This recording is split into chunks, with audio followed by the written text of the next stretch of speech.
Here we are in Blackheath in the Blue Mountains, and it was named by Governor Macquarie, who, when he came upon the place, and Governor Macquarie was, as we Australians know, a capital governor who took executive authority very, very seriously indeed.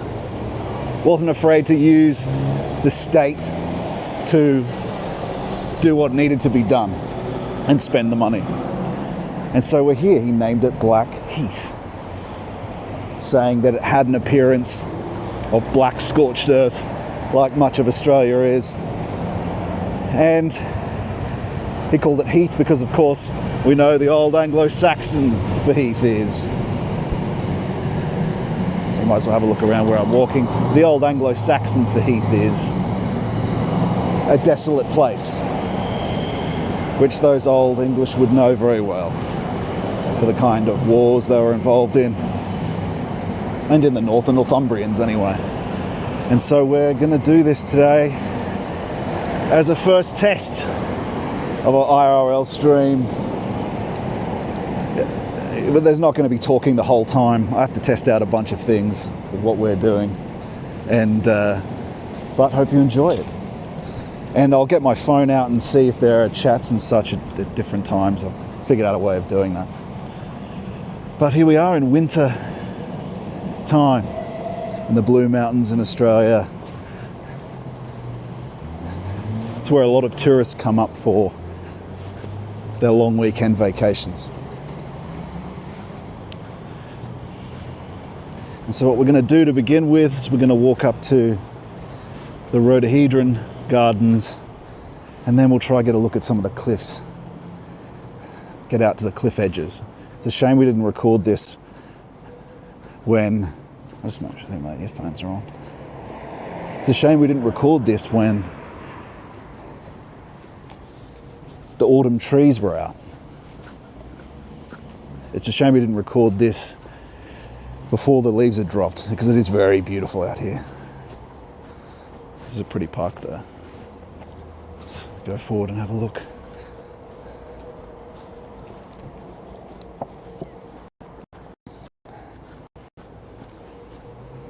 I'll just pull my trousers up. There we are. Happy days. Happy days. Yeah, that pub's quite nice. It's like the Explorers Guild, where it's got the all the wood-panelled walls, the warm environment for plans made for taking over the world. As the British, as all of us that came originally from Britain, know, the world is only our oyster to exploit. To grow our mighty empire across the waves, and never shall the sun set on it. But here we are. It's quite a pretty park. This is the one we're going to. I'll have a few things to talk about, but a lot of it will be a few things will come up. It's funny, I was reading some Substacks and watching. I'll just check the chats just to see if everything's coming through with this remote kit. Everything's working. Make sure everything's working. See if anyone said hello. Yes. Oh, that was working before. Why is that? Just search my own name again. Scott Mannion. There we are. Yes. Live. There we are. Let's lift that up. Alright. Well, no chat. Alright. Well, I was reminded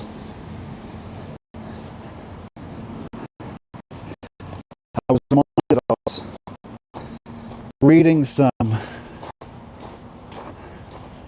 Substacks, or a Substack by a recent Orthodox convert, and there were some, I think there's some Catholic people that were posting. This is a person that used to be a writer as a Protestant, and there were some Catholic people who had posted saying that maybe take it easy and actually be Orthodox for a while before you start posting apologetics, especially attacking people. And this person's response to it was that he asked his spiritual father and had said, you know, you can do it.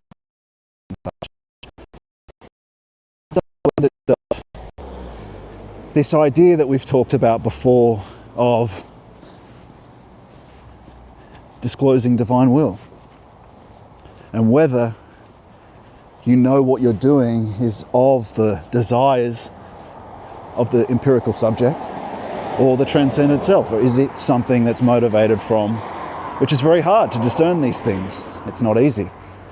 And so, of course, you do it you can also do it in collaboration with your spiritual father, but you also need to know how to disclose divine will yourself. That's half the struggle.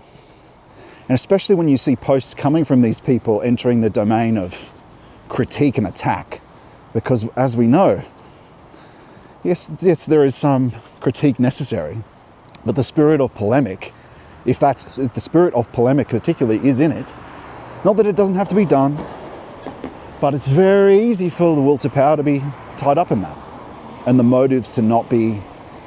It's based on your own desire. I mean, yes, the Lord will use your talents once you've disclosed divine will, once you have gone to the essence and depths of things, to put you on a particular mission. Of course, the chief mission is to theosis. It's to come towards him, and the whole life is about that, and our efforts to do that, and getting a better and better idea from something that perhaps you only interact with in dreams, and then something that becomes parallel, which is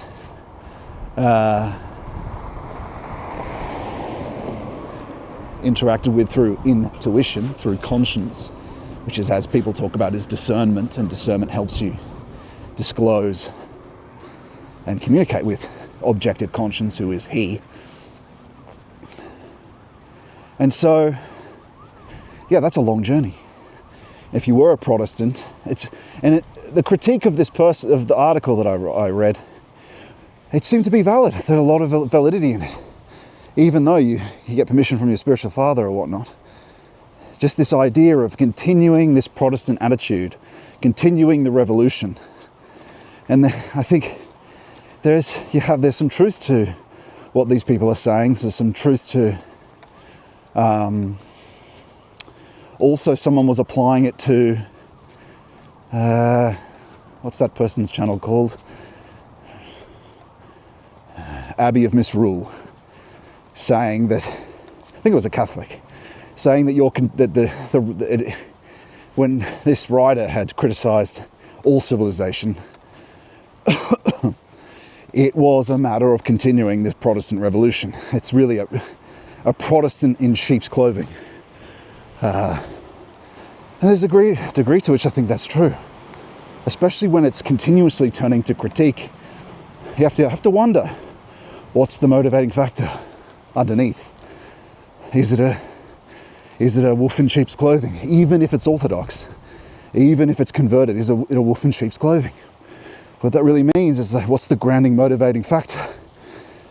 Is it still the desires of existence, or was that completely surrendered, dissolved, and destroyed for a completely new way to be engaged in? Or is it something that remained before the conversion? Because I think a lot of the Protestant stuff is certainly worldly. So is that worldliness still there and motivating it? Is it an exchange of one set of propositional ideas for another? Or is it a melting of the heart, a melting of that idea superstructure So all the will to power that was tied up in the concepts in the idea superstructure was destroyed. Well, maybe not destroyed, by putting it as loosened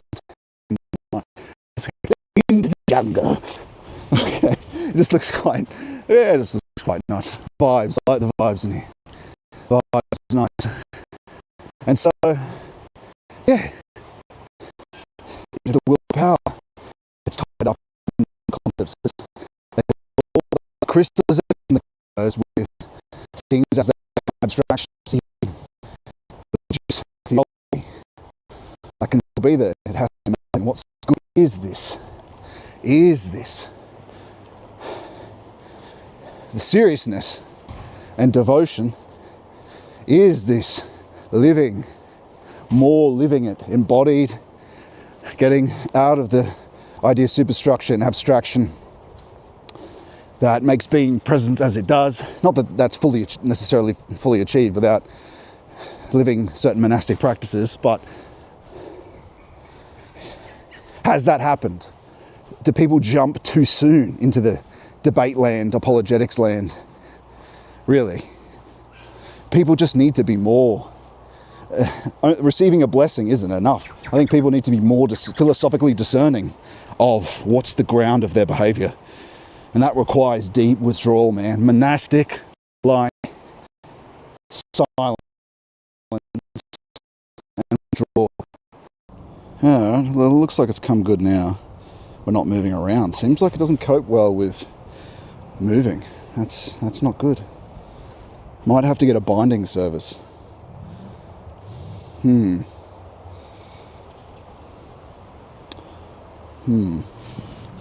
right. Well, it was a good chat. It was a good chat and good practice. We talked about Spengler. We talked about Rudolf Steiner's critique of Spengler. And the synthesis of the surface realism and idealism leads to the truth in the neutral, which is the Lord. Is that you have to look at the empirical, at the world, and you have to, at the same time, have a cohesive phenomenology, which means the phenomena that appear to you through the depth practices are not simply like a spiritual drunkard. They're cohesive. They're put into a cohesive system, not to systematize, but to understand it intellectually as well. And so, I don't know if this is probably working now. It seems to be working. It's quite nice pooled light in this garden. There's a few people watching. But anyway, I might like to have a look around. But what I'm going to do is I'm going to lower the data rate of the camera and see how that works better. All right. Let's get our laptop out.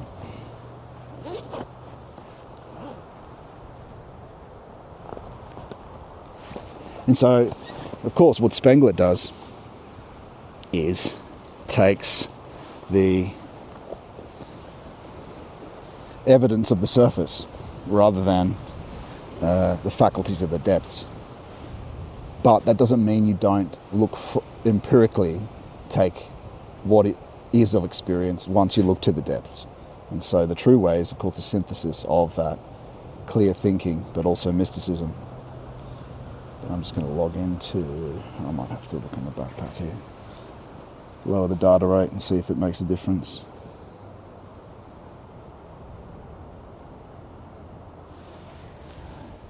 To the people that are still watching, thanks for sticking with us. Of course, it's buffering. Thanks to Michael Delabrock for letting us know about that, because I wouldn't have known otherwise. But we are here for a test. Okay, let's have a look at this.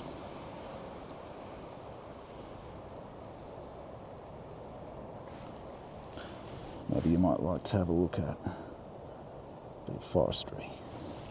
There you are.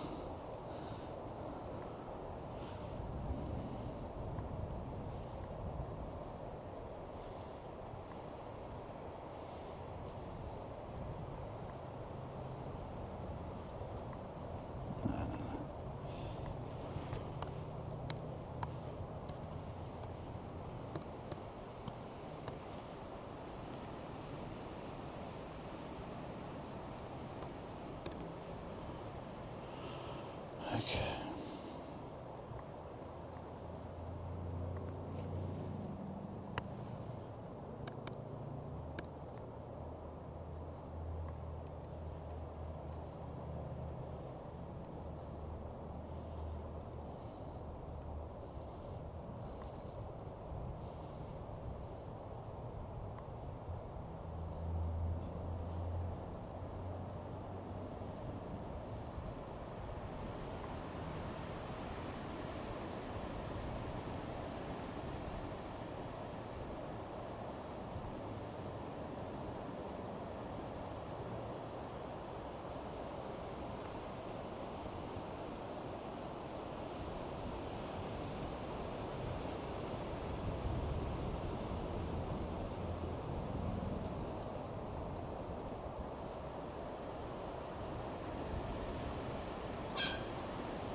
This might work for a while, but as soon as it starts broadcasting, as soon as I start moving, it might fail. I may have to get a bonding service to get multiple SIM cards and across to, although we are in the Blue Mountains, so it just might be a case of non-coverage. All right. Well, we're going to continue. We lowered the bit rate by almost half, and that might or might not work. We'll have a look. SRT, yeah, it's SRT.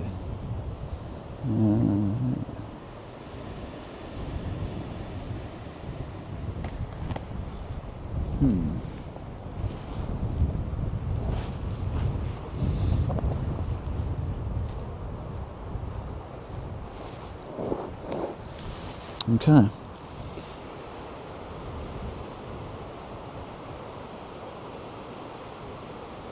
All right, well, it's working, but as soon as we walk around, it might stuff up. Let's have a look. All right. Well, my friends, we will continue our journey with the Explorers Guild. You probably didn't see the part where we're in the old wood-panelled pub, the Australian wilderness, seeking our hearth to plan our next conquest. Perhaps you saw that part. Perhaps you missed it. But here we are. Thus we continue. As Faustian man does, towards infinity. That was a bit Richard Burton there, towards infinity. Oh no, maybe that was a bit Anthony Hopkins. The bounties are. All right. Now, okay, look, it's coming through the phone. It seems to be working. Oh, I can hear that. It is working for now. Lower bit rate. Wait, I should turn that up actually to make sure I can hear it.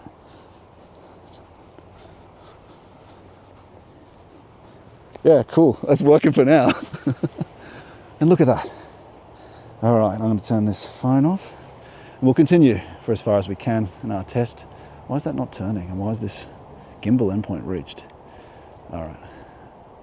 It is working. Isn't that pooled light beautiful? Isn't that pooled light beautiful? All right. Let's plot our journey and see where we end up. Now we're looking this way. We'll keep going down this road, turn right, then left. Turn right, then left. Yeah. Okay.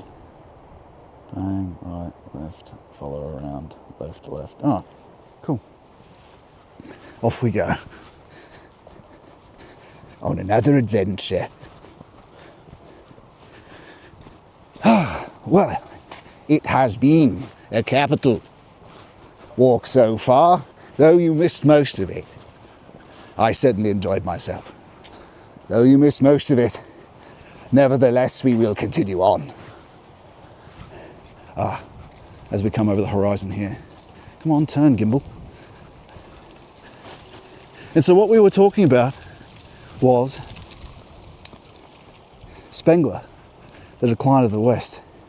I don't know if I want to go over everything that I was talking about when the signal was cutting out, but what I was talking about was Spengler's book came out near the end of Steiner's life. Spengler's book was actually a very popular book. So now it seems like an esotericism. Now it seems like it comes from the Nietzschean worldview, which is to say it comes from the modern worldview, because Nietzsche articulates how being presences and the ground of modernity is the will to power. Everything is utility, everything is built, and you see that in the way the structures, in the way of the art in the modern age, until it becomes postmodern anyway, where the whole meaning dissolves out of the bottom of everything, and of course you end up with modern art, or postmodern art. But I don't know why the gimbal thing is stuffing up here. Stop doing that, you bastard. I don't want to see my own face. And so, what was I saying? Dissolves the value out of everything. I think we can keep walking this way, I'm not sure. And so what Spengler does is take all the evidence from the surface level of everything, which is appropriate for the modern age, from all the empirical data of civilizations. He's very thorough in doing that. And Steiner says that Spengler, who wrote The Decline of the West, for those who don't know, his content is full of energy because of that. Modern energy of the surface and the will to power. It's full of content. Whereas there's another philosopher of the age that was also popular like him, who constructed an idealism which is also a synthesis and very exact, and his concepts were all in line, were all in exactness. They both explain the world totally, but Spengler's concepts clash with each other, Steiner says, for Steiner anyway. And this other chap, his concepts have no content, so they're completely weak, yet it's exact. But the point is, what Steiner talks about is Spengler is completely right about what he states. Completely right. And from the empirical world, from the surface worldview, he's collected the data for it. He's correct from that worldview. From the perspective of there being no more impulses from outside temporality, from outside the eternal recurrence of the same dead being, of the first impulse that comes out of metaphysics, that comes out of philosophy, that Nietzsche detects when they both go and look back to the Greeks. When the intellect wakes up, and so that we're still operating of the waking up of the intellectual soul, you could call it, or the logical, rational soul, and the sentient soul, which applies to feeling, the rational soul, which applies to thought, and the consciousness soul, which we sort of live in now, which applies to the will. That's where we live now, right? You could even go one step further now, where I would say we live in the abstract soul, where the abstract concepts. So there were these three different faculties of thought, feeling, and the will develop out of Greek times. They develop out of the first beginning, as Heidegger talks about. And so, what was I saying? Yes, now, these things had to happen. They had to develop. And Christ comes in at, you know how people talk about the Kali Yuga? This is tied up with Spengler too. The Kali Yuga being the end of everything. The decline of the West, the end. Steiner talks about, and he's quite right about this, I think, there's a Ukrainian flag just to make sure that the current thing and the current war are, you know, just to pay our lip service to the current thing.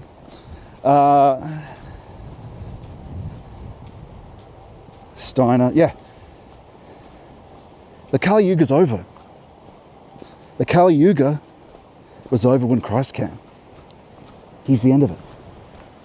We're not in the Kali Yuga. We're still in the darkness of the twilight.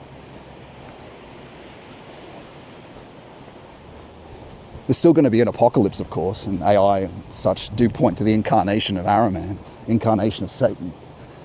But I hope there's still signal down here. I hope the data rate's helping. But the point is, yes, since Christ came, the intellect developed after that, further. But really what's happened in modernity, it's beyond just the rationality. It's beyond that now. There's a separate development of idea, superstructure, which is abstract, which means a complete separation from reality. Not only is it intellectual, but it's also completely removed from it. And hence the dissolution of all value, hence modern art, postmodern art, dissolving out of the bottom of things. And so Spengler is completely right about that from the perspective of the first beginning. And Heidegger also says this. For all the Spenglerites out there, Heidegger says this about Spengler. Search Spengler's name in Heidegger's black books. And he talks about Spengler being, look, it's again, not insulting Spengler, but saying he's basically a dime store Nietzsche. It's of the Nietzschean worldview, but not getting it fully correct, not understanding that there can be another beginning. Of course, that's Christ, is the another beginning, is the synthesis, is the impulse. And so there's a strong connection between what Heidegger talks about, even though he doesn't necessarily have the faculty Steiner does. There's a strong connection between what they're both talking about, which is the impulses, the original impulses come from the depths, and when you map it out with all the empirical data from the surface, it doesn't take into account ingressions from outside human knowing, from outside the world picture that we are. The Weltanschauung is the German word for it. And so that's what Steiner is basically making the case for. He doesn't even really need to make the case. He's just articulating when he talks about it, saying that this worldview, why it's very popular, because it is articulating the woes of modernity to moderns in language that they understand, which is, in a sense, and this is not to insult these people, they did some great work. They're true from one mode of thinking. Whereas the process of initiation, the process of these practices, the process of true, monastic Christianity, the process of truly going to the essence of things, synthesizes all the worldviews that you see articulated in the different philosophies, like a rainbow. That's logosism. It all rectifies itself if you get outside of thought and move towards he who is at the ground of your psyche, which is through deep contemplative practices, which is essentially the point that Steiner is making. And through that phenomenology, through that phenomena, which you then articulate in, which he has done, not to kill it and make it bark, because you can't create a science out of it like he tried to do. But there's a nice park here. To systematize it to some degree so it makes sense. And the Lord Jesus, the Logos, fundamentally makes sense. But you just have to keep looking to the essence of things. The spirit can be united with the intellect, but you have to put the time in to do it.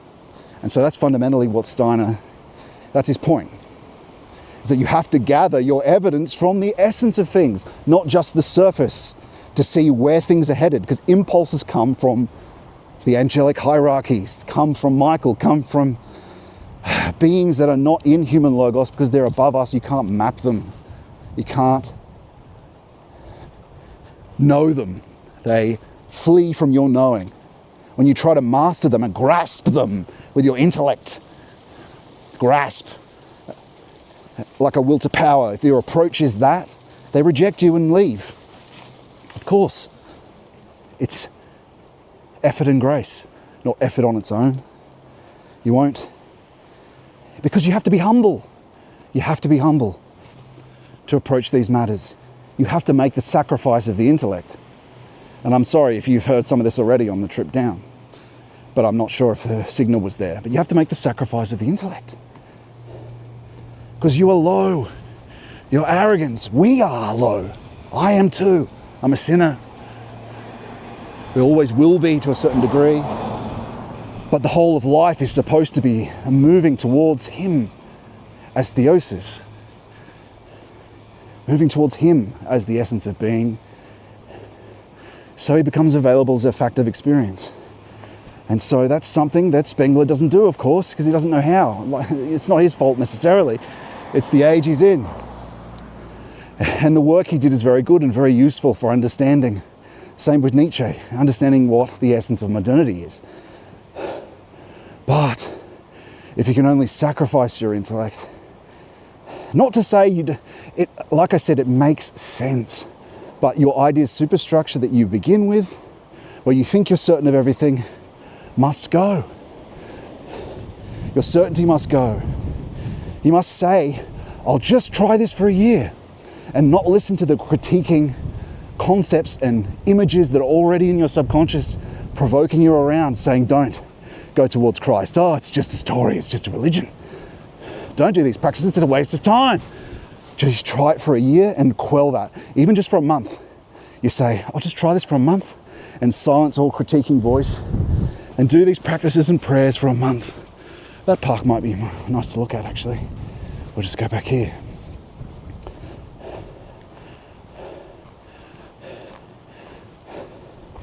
And so, I also talked about down there,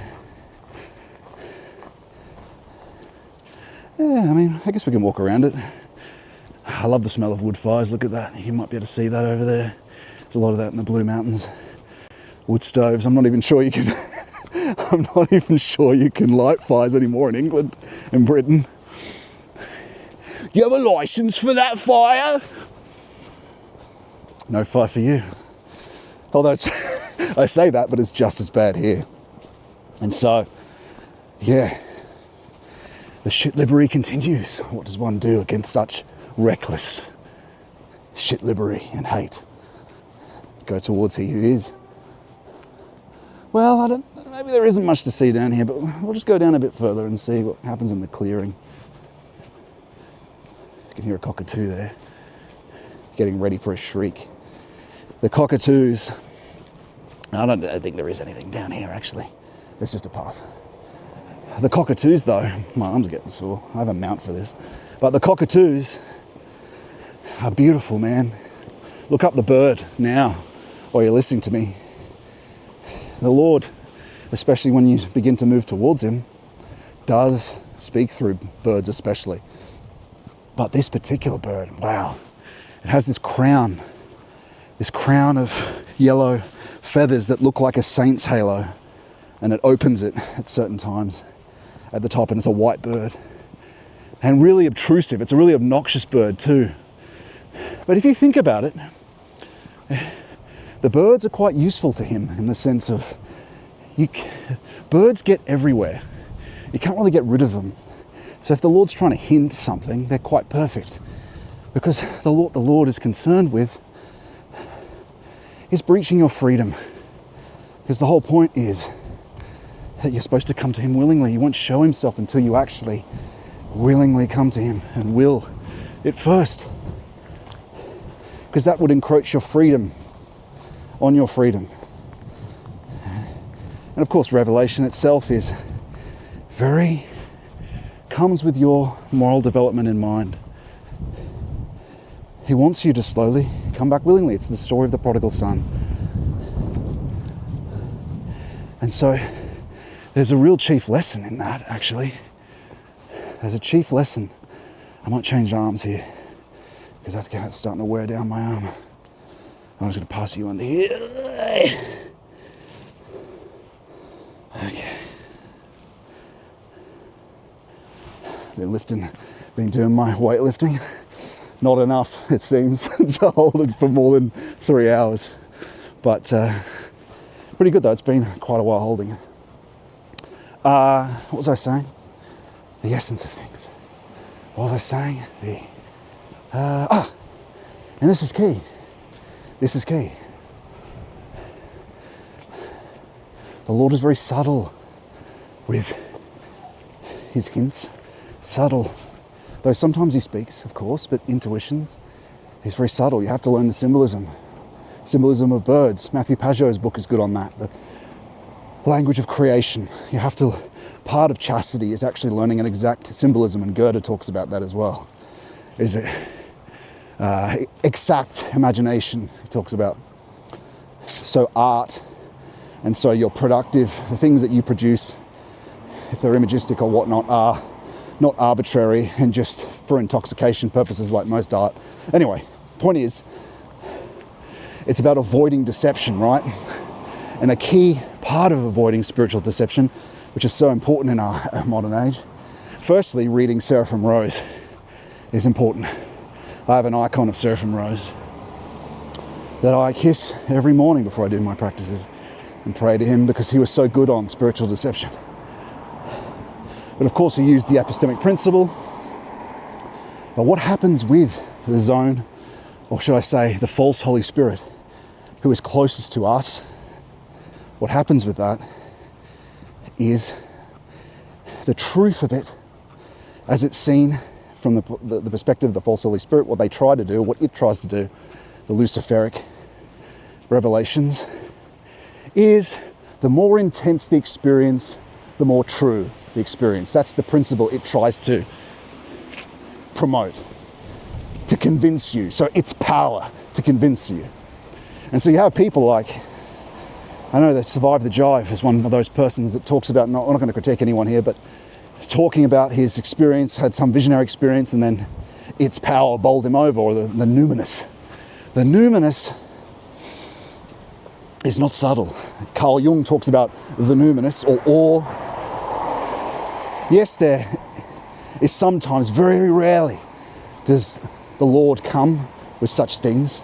Very rarely, though, revelation is something that you need to actually develop the concentration, develop the silence, develop morally as the key thing to be able to see and hear and discern between those things of joy. And this is joy, right? Joy is a big way that you disclose these things. But joy is like Bergson talks about, it's the vital alarm. But the world is full of two types. One being the illusory joy for joy's sake, and one being a joy that comes after truth, which is what we're after. A joy that comes after seeking the truth, rather than going into these practices to seek joy itself, to go to nirvana, to have bliss. And so when you have these stories you hear from Pentecostals, and like I mentioned, that Survive the Jive chap, who I agree with politically, by the way, and full support of the political thought of that. But in terms of spiritually, it bowls you over and suddenly you're on the Odin train. But no, you have to do purification before any type of illumination. And even when I was talking to Malcolm Guy, in developing your relationship with the Lord, he's not bowling you over with awe. It's very subtle. It's not even joy on its own. The way to determine if it's something coming from objective conscience is peace. Peace, or serenity, are words to call it. It's in peace and serenity and joy. With those two things in peace. That's how you determine conscience giving an answer. Together with an impulsion and perhaps movement with grace, and what I've talked about before is spiritual touch, spiritual movement. But again, with peace, right? He's very subtle with your moral development in mind. He's not going to bowl you over and destroy your free coming back to the Father. He's not going to do that. And so we have to understand the methods of the enemy in this age as we move more towards out of this era of shit-lib materialism, moving into a postmodern reappearance of the low gods of existence, trying to trick people with their visions of oh wow, it's quite a nice road. Their visions, they try to bowl people over. So the criterion of that, of course, is not its intensity. More intensity does not mean truth. In fact, as the relationship grows, as I said, it's loving. It's subtle. Also very deep though, of course. But it's very easy to be deceived. Very easy. That's why there exists that epistemic principle, which I've talked about, which means criterion for truth. That's why that exists. Have I walked too far? Why don't we have a look at the old phone and see how this is going? Maybe you guys have said some stuff.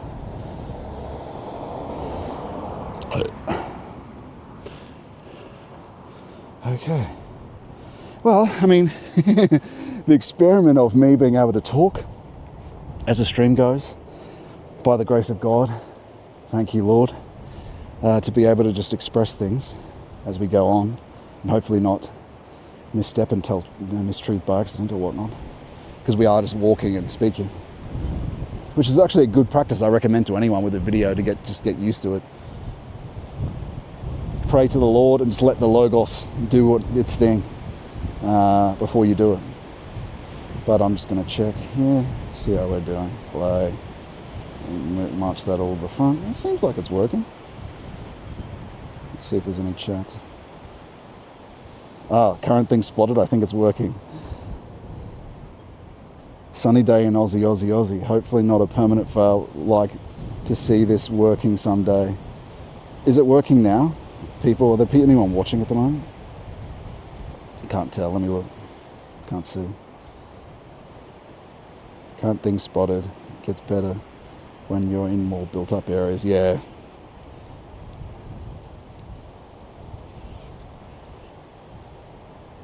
Okay. I think 9 means there are 9 people watching. Has it been okay since I made that change, is the question. Can you write in chat? I'm looking now. Oh, it might take a while for this to buffer and come through. Working great now. Excellent. Thanks, chaps. Excellent, and our adventure continues. Yes. And so, listen to that. Shrieking. Listen to that. My favourite cockatoos. They are my favoured friends. And my unknown online friends who are now watching. Unknown friends. This live stream show is called Unknown Friend, by the way. That's what it is. Yes, it's working. Great. All right, we shall persevere. Let's see how far we get. Okay.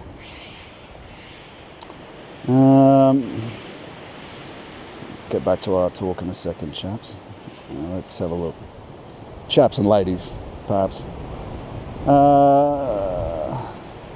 I wonder if you can write in the chat, unknown friends, if you can write in the chat whether it's the wind gets into the mic. I'd be interested to know. I can check back on that later. So where are we going to go now? Oh, okay, we might go up there. So we'll go back to that road, I think. Oh, we'll go around maybe to this. All right, maybe you can have a look at the map. You might as well have a look at the map. So we're going to go up here, and we're going to go to this Blue Mountains Heritage Centre, past that to Govetts Leap Lookout. I'm hoping there's signal down there. There may not be. But I'm going to keep my eye on it. I'll come back to the stream when we get to this area here, Blue Mountains. And then we'll go and have a look. I think we'll come around, because I've walked that other way before. I'm not sure I want to walk that way again. All right, off we go.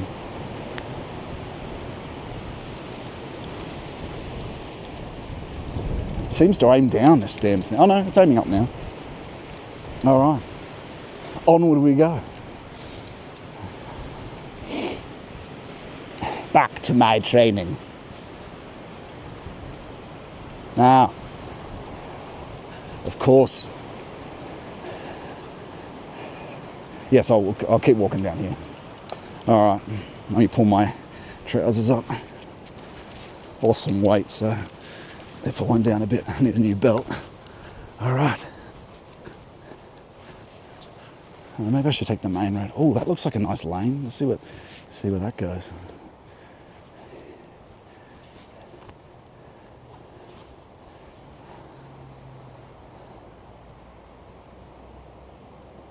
Oh no, we could go that way. Yeah, we could go that way. Hello, friends. Goodbye, friends. All right, let's go down this lane. Looks kind of inviting. All right. So this is kind of where it's going to be. This angle, when it's mounted on my chest when we're walking around, but for now we're not going to do that today. I can test that on my own. I was talking on the train with this bogan guy. It's just amazing. You think people you think are not, not worth talking to. But he shared look, there's a dry stone wall. The tradition continues. A capital dry stone wall. The tradition continues in the dark country. Heatherton. That's a stunning estate. Heatherton is called a stunning estate. Beautiful dry stone wall. But yeah, you see that around here. They don't do it anymore, but in these areas that were Edwardian, Victorian, they still have those little flourishes of the old country. What was I saying? You don't know who's Christian around, And he looked like someone who, he might not be able to walk through here, but he looked like someone who had been like a drug addict before. But, through that adversity, he found Christ, so that's good. Which is the way for a lot of people. That being said, though, there's a mistake that people make saying that, I lost my wife and I found Christ. There's a mistake that people understand. No. It's not about a comfort. No. Of course he comforts, but it's about the truth. And the process you find, which happened with Seraphim Rose, who should be sainted, by the way. You found with Seraphim Rose that he came through from philosophy, merely looking for the truth, to find the truth. Oh, this is quite nice, this one. Merely looking for the truth, to disclose he who is at the ground of being in his search. At the restoration of value, truth, way truth and life corresponds to as a person. That's why it's called way, truth and life. It corresponds to the good, the true and the beautiful. And so when Plato talks about it, it seems like a state or an end state. But of course, Jesus incarnates as a person. And they correspond to those things, but truly it's the way, truth and life. And so people say, it's about comfort and the life which corresponds to the beautiful. It's this comfort. That's why it's true. No. All three unify together and he satisfies completely the exactness of the intellect. It just takes a lot of work, which is what Christian esotericism is a big part of, disclosing that. But you can disclose them as a fact of experience in the monastic practices I talk about.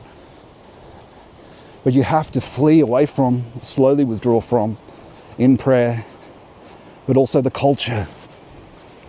Because we're kind of ruled by the shit-lib culture, aren't we? We're ruled by, I hope there's still signal, I probably should check.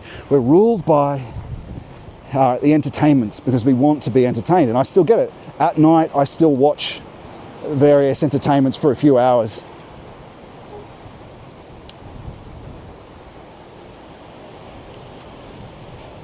In fact, it's always been easy for me to fast during the day. But of course, at night, I would often, it would be whims. It would just be following whims. And so part of a practice is also getting used to doing a night prayer. I also run through the memories of the day. That's an important practice to work on that particular faculty. Rudolf Steiner recommends that one. And I think also Valentin Tomberg did it too. But prayer. Because we have a tendency to not be able to do things at night. It's quite hard when we don't have the energy of the day. But it's important not to just run into the whims of modernity, because modernity penetrates into your home.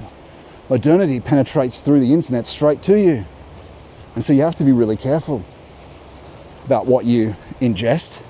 And you may have missed this part. I could talk about it again, I think, is that I watched an episode of Californication, which has a lot of sex scenes and the like in it. Which is disgusting, right? It's disgusting and degenerate, but it was something I'd watched 10 years ago or whenever it came out. And I watched an episode of it, and you have to recognize that the unconscious, which can be described as imagistic has imagistic power, has imagistic uplift. It's connected to the things that motivate us, the unconscious. Now, images, when they're brought in, enter into that swirl of the unconscious spiritually. And so what happened to me after that, because of course I don't have any involvement with any of that sodomist stuff. I do nothing sodomist to myself or anything like that. Of course, in modernity, that was acceptable and a former part of my life. But, casual sex, I don't do any of that. No more.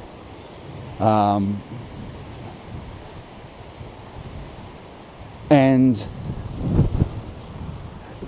the image, as the orthodoxy understands so well, the image has power.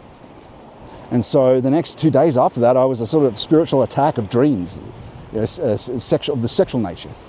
And then you have to do the work, and as is talked about in Unseen Warfare, which is edited by 2 Orthodox saints, written by a Catholic, as is talked about in that, the concentration exercises, which is done collaboratively, concentration without effort, which is said in this book, Unseen Warfare, written by a Catholic, edited by 2 Orthodox saints, he says it's the most overlooked practice, and that many priests don't do it. Concentration without effort with prayer. And he talks about in Unseen Warfare, that obliterates the image, dissolves it. But of course, as we know, it's not done by you, it's done by the purifying waters of Christ. He washes your feet through his angelic hierarchies. And so we'll continue walking here. Oh, I might check the signal actually, make sure it's still going. But yeah, so after that, you got to be careful what you watch. You have to spend the next 3 days dealing with spiritual attack.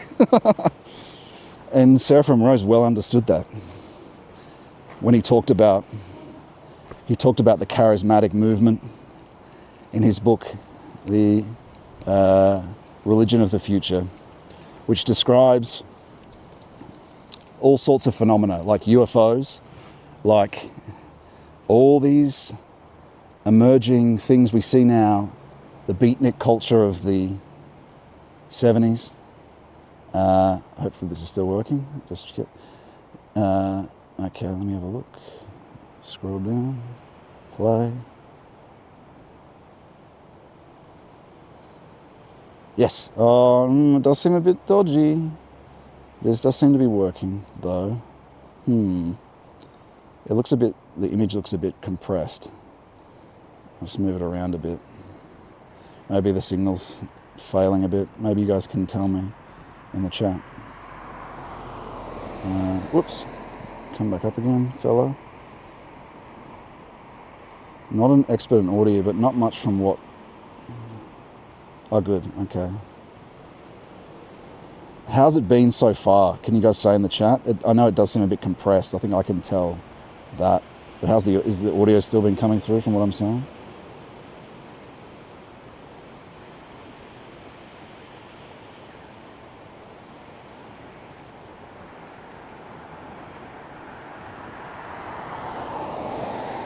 Colour looks washed out, but we can still hear and see you fine. Excellent. Thank you. So Seraphim Rose. We'll see. It might get worse, guys, as we go on. Seraphim isn't, this is quite a nice street too. Lots of European trees planted, which is a shame they don't do that anymore. There's this whole bent on native plants, native animals, invasive species. You know, that's how the leftist stuff gets in, you know.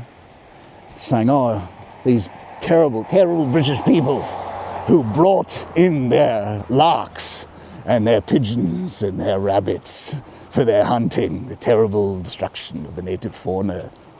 Hey, I don't know why they're an evil British villain, but yeah, there is an element of shit liberty in that. There's some truth to it, because there are some beautiful species that one does want to maintain, not at the expense of the people, not at the expense of the people and European culture. But, so yeah, so it looks like lower bit rates, the way. But we were talking about Seraphim Rose. Oh, and I wonder if we can get in here. We were talking about Seraphim Rose, and he talks about the Pentecostals, and in his time, Orthodoxy was under attack from the false Holy Spirit, as we talked about before. Orthodoxy was having ecumenical meetings with Pentecostals, Catholics, and through that he talks about speeches given by the charismatic movement, saying this joy before truth, really. It was about, we must have this well of revolution, this revolution of the Holy Spirit going to come into the new age of pure joy. And if you remember from the chat we had earlier, that's what we were just talking about. And, you know, look, not all, I consider myself, I'm Orthodox. My parish is Russian Orthodox. But, you know, what we talk about here is also esotericism. I am an esotericist. Christian Hermeticism is what we also talk about. So, but I still, of course, everything that Orthodoxy talks about is very important. And Seraphim Rose is someone I very, very, I pray to him. I have an icon of him, like I said. And so him talking about this charismatic movement, it's everything we've been talking about with the spiritual deception that happens with joy first. And so that was infecting Orthodoxy at that time. And so he put a lot of effort into the combating of that, because you have to withdraw first. You have to, this Pentecostal singing, the using of instruments, it comes from this intoxication. And of course, divine art is united with divine form. It's not just merely an expression of soul, like art is now, that it just gives you a feeling. No. It's beautiful because it aligns with eternal forms that are underneath the factical world, that are underneath the sense experience, that you have to dissolve, that where we are in modern facticity and the modern abstract presencing of the world that we're in, that has to, it comes from archetypes, you can call them. This is a bit Platonistic, I know. Don't want to be too idea superstructure about it, but archetypes. But what does an archetype mean? Living beings, angeloi, which of course Orthodoxy understands so well. You always, when you talk about, it helps to express what we're talking about when we talk about archetypes and forms behind reality. But the truth of that, though, is that's just our side of trying to structure things.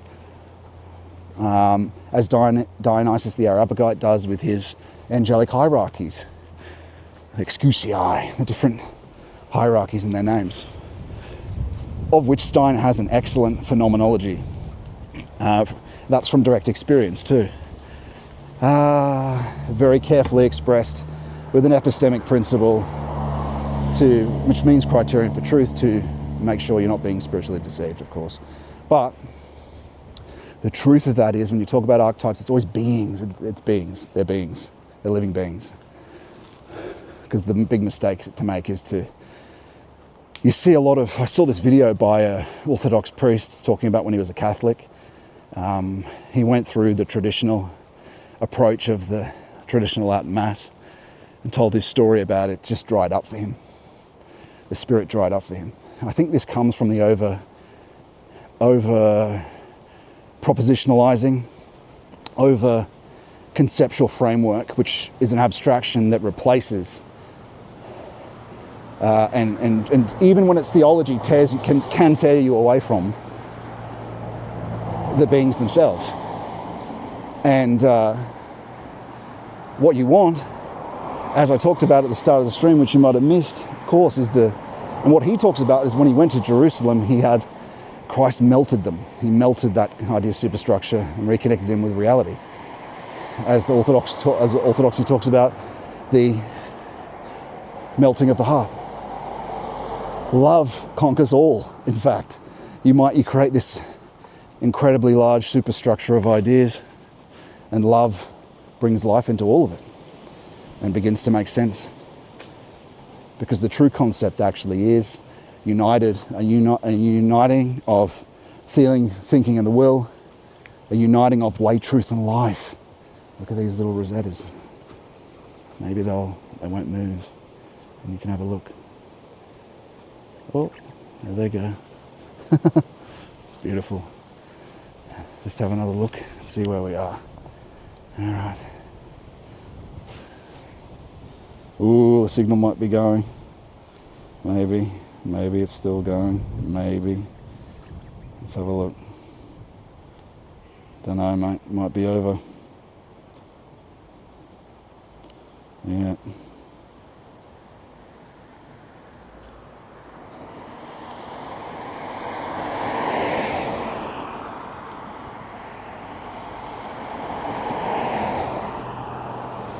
Oh dear.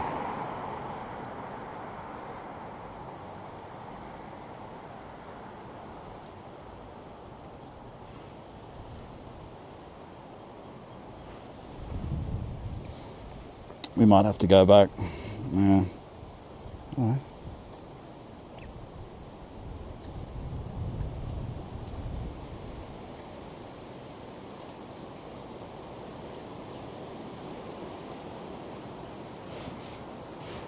No, you're right. I'm not.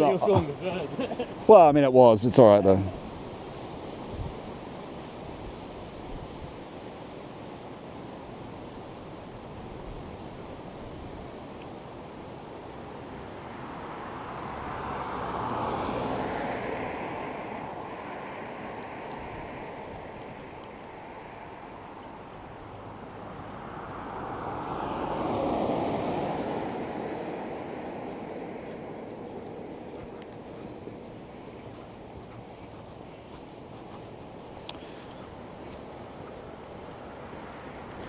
Maybe you could have heard me.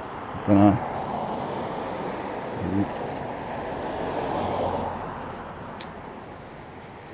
I'll go back.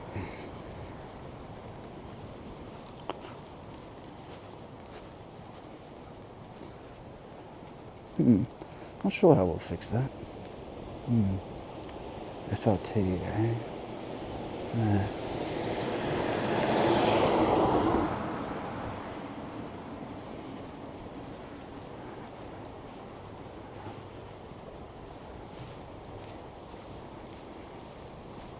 Oh, the audio's been great? Our signal is okay. Really?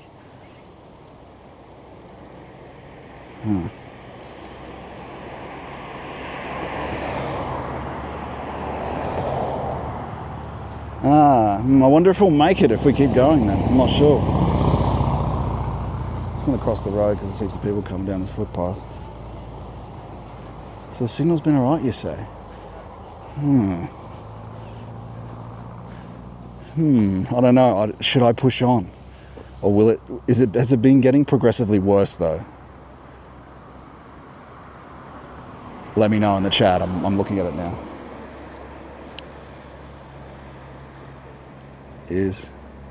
Looks pixelated.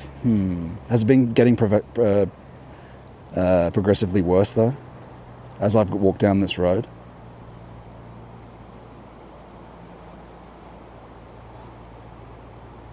Has it, sorry everyone, been getting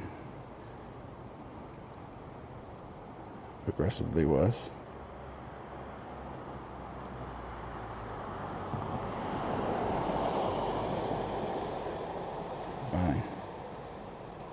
Bang.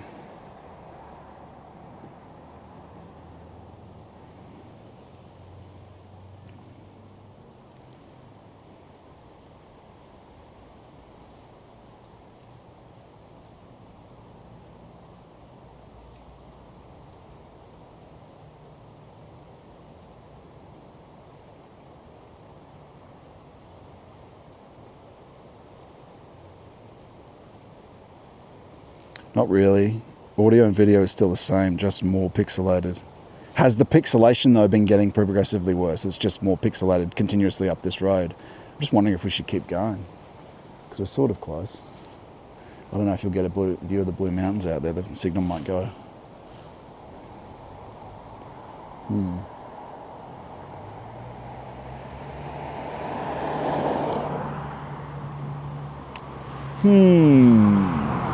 Decisions.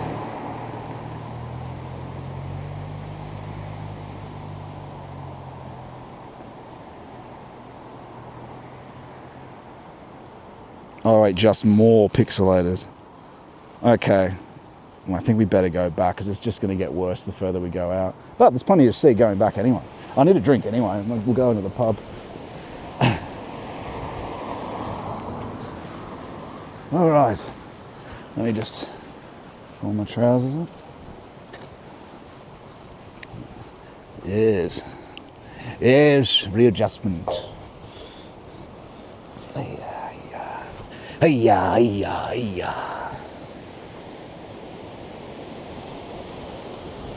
As I've talked about before, there's nothing more, at least it's been my experience, is that there's nothing more meaningful than to go on weekend train trips and walks with the Lord. And once you've developed discernment, to be guided by Him to different places and to surprising,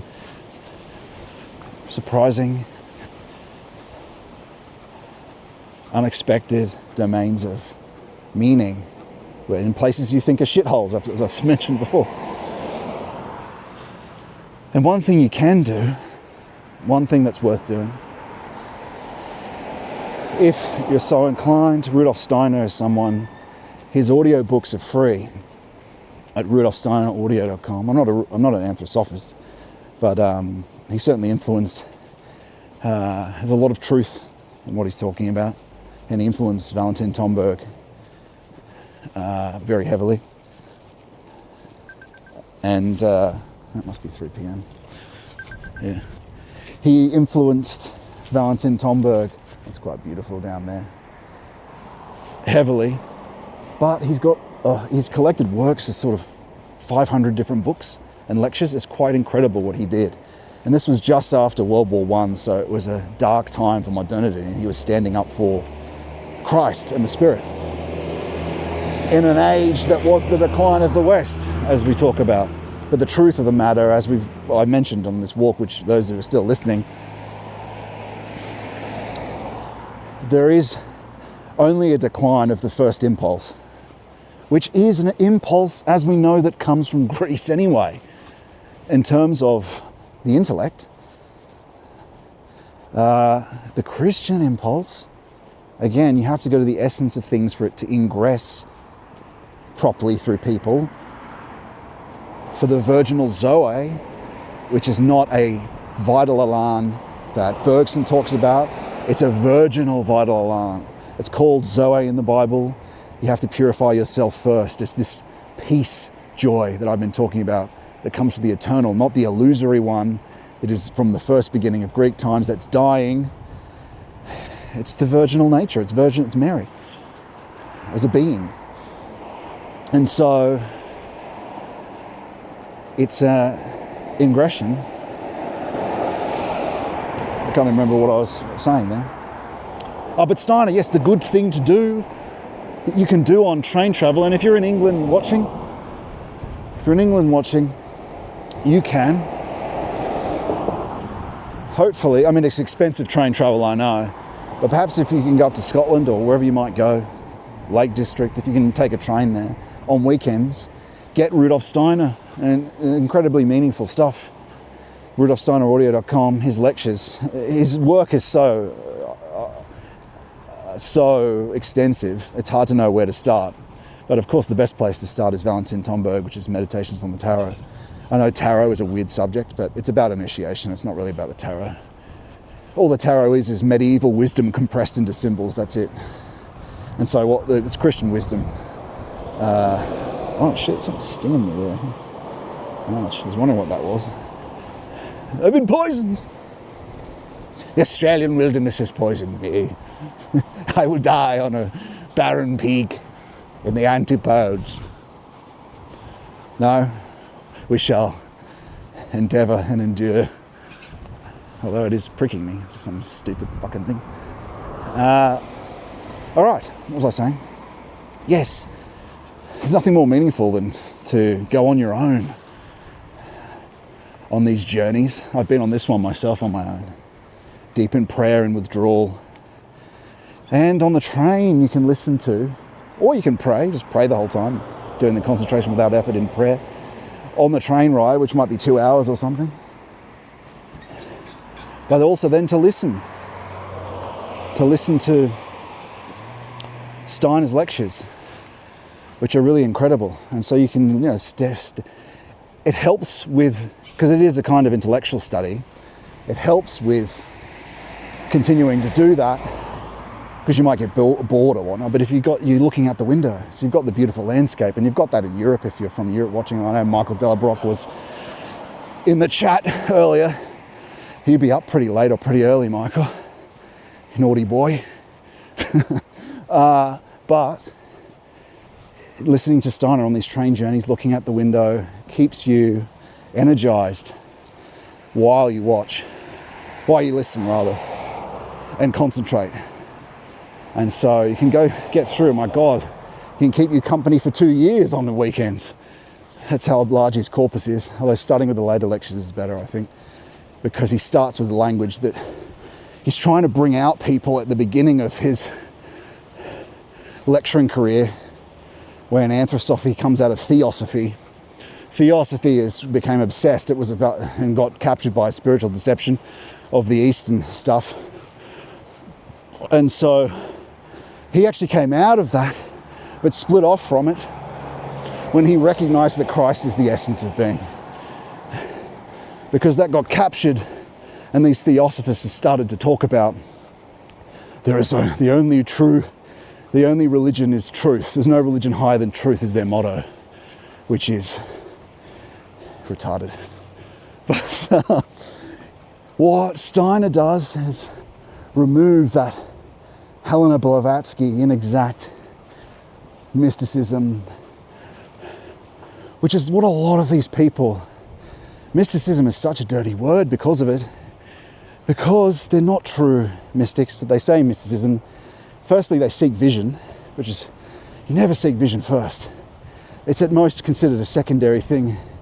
In the Catholic Church, sometimes revelations are allowed from that, but in Orthodoxy they're not.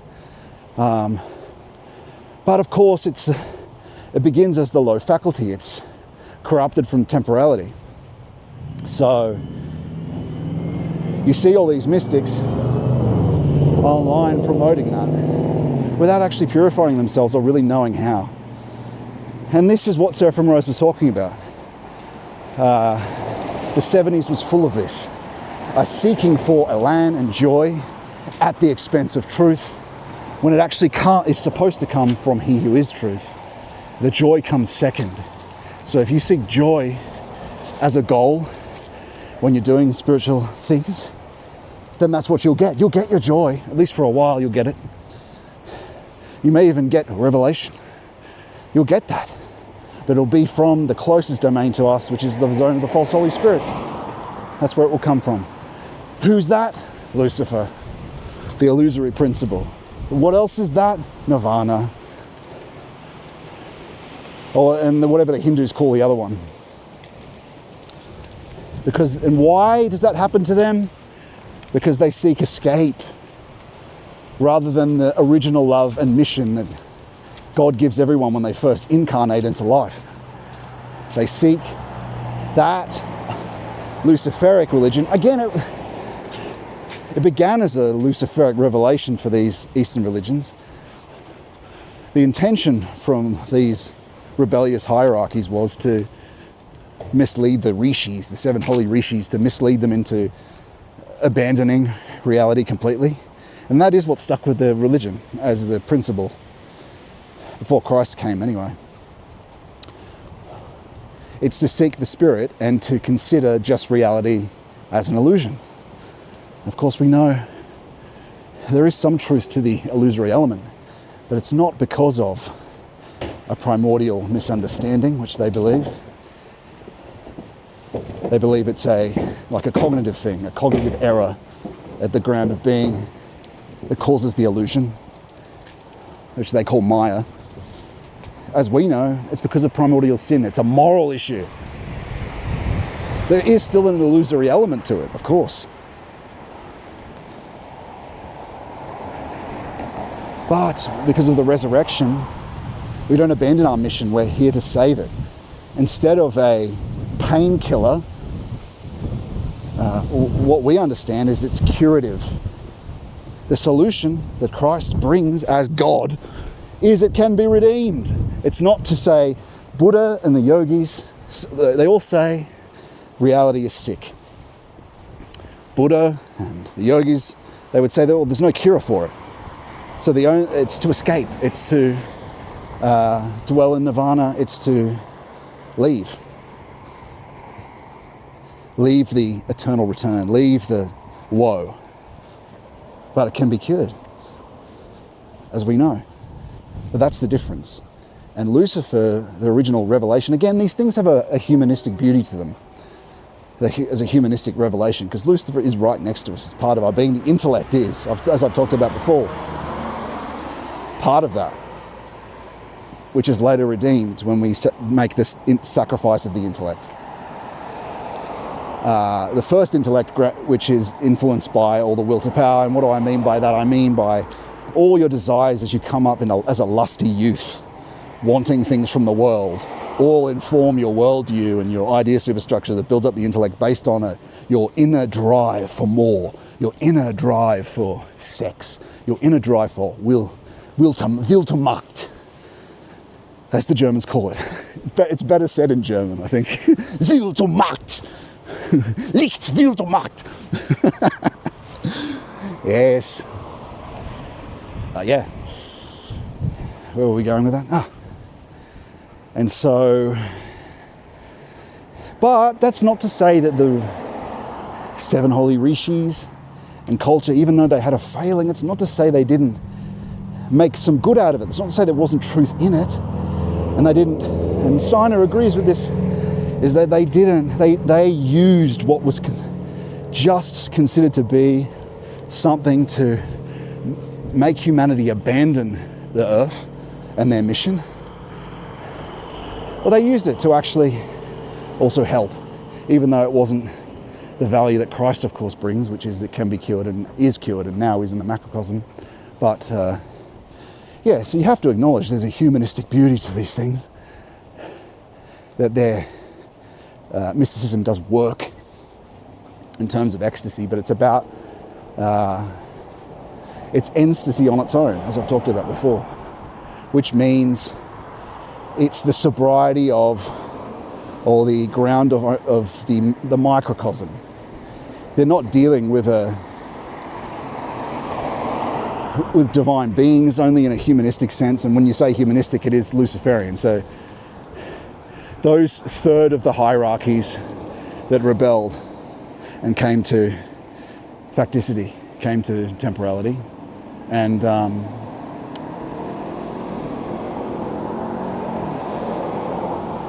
it's not to say that they don't get to the transcendent self, the image of God in the proper R terminology.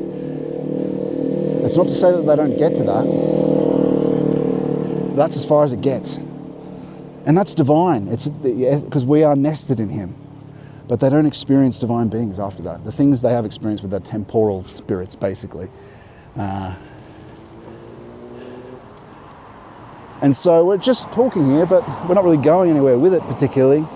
But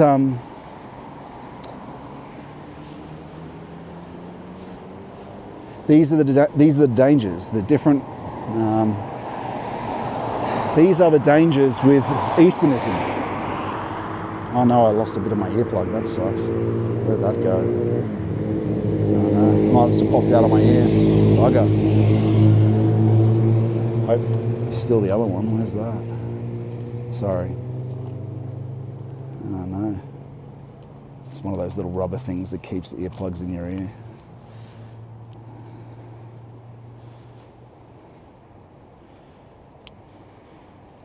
So I'll charge this and then we'll go get something to eat, I think. I'm a bit still in my ear. No, it's not my ear. Bugger. Lost to time. Everything fades. Things that seem permanent are not permanent. As Heidegger talks about, that even the things that look permanent, steel structures, modernity, it's all happening. It's all presencing as a happening. When you look through the fake permanence that you have as the idea superstructure, because things look permanent as states, snapshots, science, which is untrue because we live in a world of growth as a happening, as a drive from somewhere. And those things are all dissolving. Trees are growing, but what's the thing that impels them from their ground? Well, they're impelled from an efficient cause, in Platonic terms, and a final cause. And what is the final cause? They grow towards the sun, don't they? And so they're a great metaphor for part of our being that actually causes our development is from the divine that we're nested in, which is our archetype. Again, it's Christ, is the final cause, as it's called the omega point. He is that. And what is that? Hope. Hope is not a loose sort of thing to make you feel better. It's a granting, like faith is, from the future, which is this final cause we're talking about. Our understanding of the future is merely a low projection of where we think things are going to be, and that's in the way. That's there. That's just part of how our memory works. But you can reconnect to a deeper memory in initiation, in Christian mysticism, which is nothing more than really what the monastics end up doing. When you go towards silence, when you go through concentration and deep prayer, when you go towards Jesus, you go towards the authentic future, which isn't a projection, which is hope. And that future informs where we all are supposed to end up. He's already come and waiting for us all to catch up to him. As that lone flying cockatoo going across the sky, he's waiting for us all to reach him at the final future. And so that's the true evolution. There's the evolution of the snake, which is offered in opposite to us moving towards him. And that is the evolutionary grinding. That's the will to power. That's the survival of the fittest. And what is that? It's nothing more also than the experiment. Science is only merely an extension of it. All technology is merely an extension of it. This progressing forward, this Landian apparent providence, which is actually merely the grinding of the serpent, which is what he offers. He offers a kind of immortality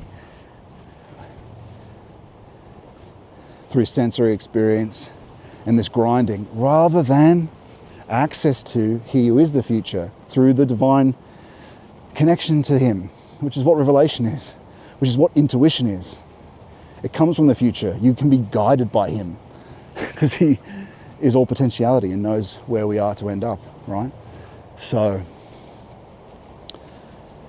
what's not understood now is that we've got a fake projection in the way of the true future that has to be dissolved.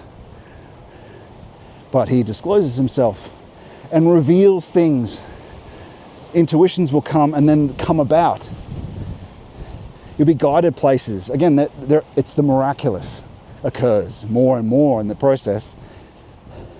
You begin to be able to ask questions very carefully, of course.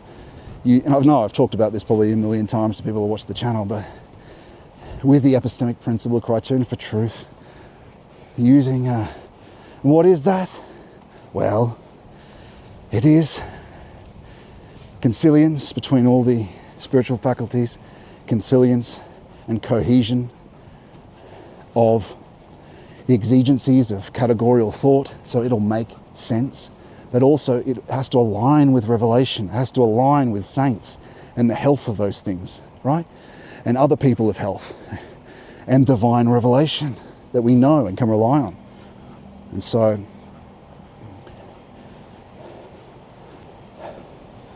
and you go through that, you learn that. And there is a thing, there's other principles, of course, in this. It's correspondence of all the experience of these people and your experience and the experiences of these different faculties. But it's also a synthesis of the idealist and realist criterions for truth, which is, what's the realist one? Well, does the idea correspond to the thing? And that's their idol, the thing, right? Realist, empiricist. That's the criterion for truth. The idealist one, of course, is it cohesive? Does the system logically make sense? Because thought has implicit laws in it. The human logos has implicit laws to it. And then there are some other rules of hand, like revelation doesn't puff you up. If it doesn't come with a deep humility and thankfulness, and it's not revelation, it's not intuition. If it makes you more impressed with yourself,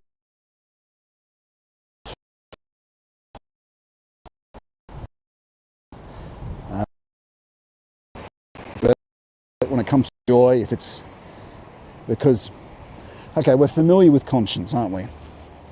This idea that you feel bad or reticent to do something, or you shouldn't do it.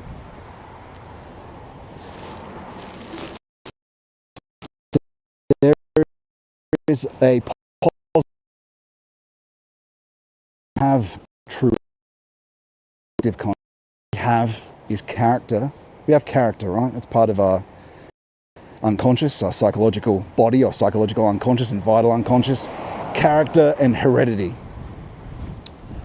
And we make judgments in comparison with reality and based on our character and these things that are past, right? As Heidegger talked about, as I talked about earlier, the good is historical. That's the idea, right? It comes from out of the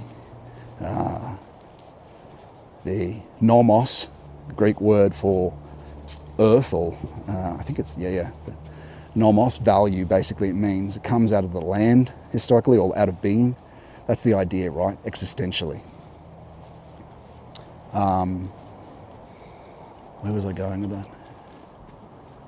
Damn.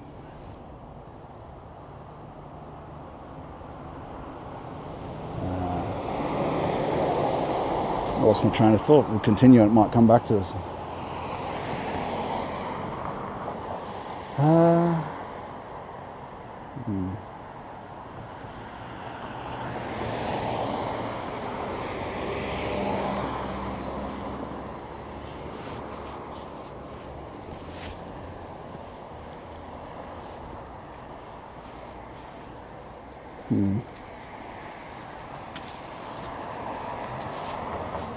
Might as well check the old phone, see how we're doing here.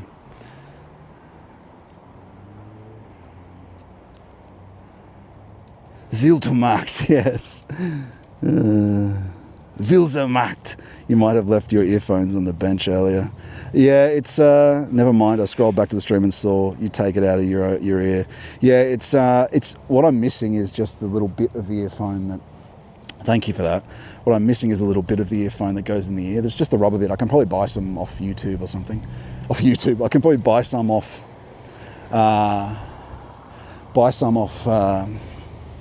Amazon, for cheap. It would be a shame to use them. The noise cancelling earphones are good. Yeah, it seems like this is still working. Let's check up. Yeah, it's still kind of shit. I guess that's just the bit rate that I chose. Yeah, the bit rate's still shit here. I think that's just because of the bit rate I chose. And we had to choose. I don't know how we improve it. Maybe we'll do one more test and just see how this goes, and we'll lift the bit rate. But we'll leave it on the compression we've been using, because that is what this is about. And then we'll walk down the main road. You guys can have a look at Blackheath, and we might go to a place called Medlow Bath after that. It's 3 o'clock, so probably should see if we can get there. It might be cool to get the sunset. Yeah. And this park somewhere, sit at a bench. And see, make some changes to the bit rate. Get it up to 3,000 at least. Might look better. Because there should be good signal here. It should look all right.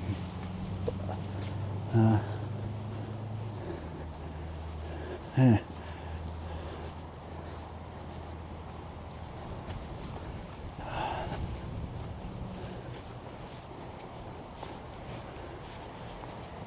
It's funny when you see these parks. It reminds me that so much is built up in a society. The local council over time, the old clubs in institutions, the Rotary Club or this or that builds different, memorials and community halls. And then, an immigration happens and they just turn up. A lot of them probably think it's, not all of them, but a lot of them probably think that, this stuff just happens, but there's a whole dead spirit. So the spirit of the dead is in the community hall. It's in the memorials and in the clubs that retain things. That there is a sense in which there's no life to it. And that's the mistake Rudolf Steiner made in trying to have, or anyone who has an esoteric fellowship, to try create a science out of the spirit. It's not something that everyone, at least at the time, until the end of time anyway, it's not something that everyone can do. So it's not generalizable like a science. You have to generalize it. It has to be valid for everyone. Ultimately, it's valid for everyone if they put the time and the practices in, because it's the ground of truth. But it's not like science in the sense that it's falsifiable by the regular sensory experience, by the regular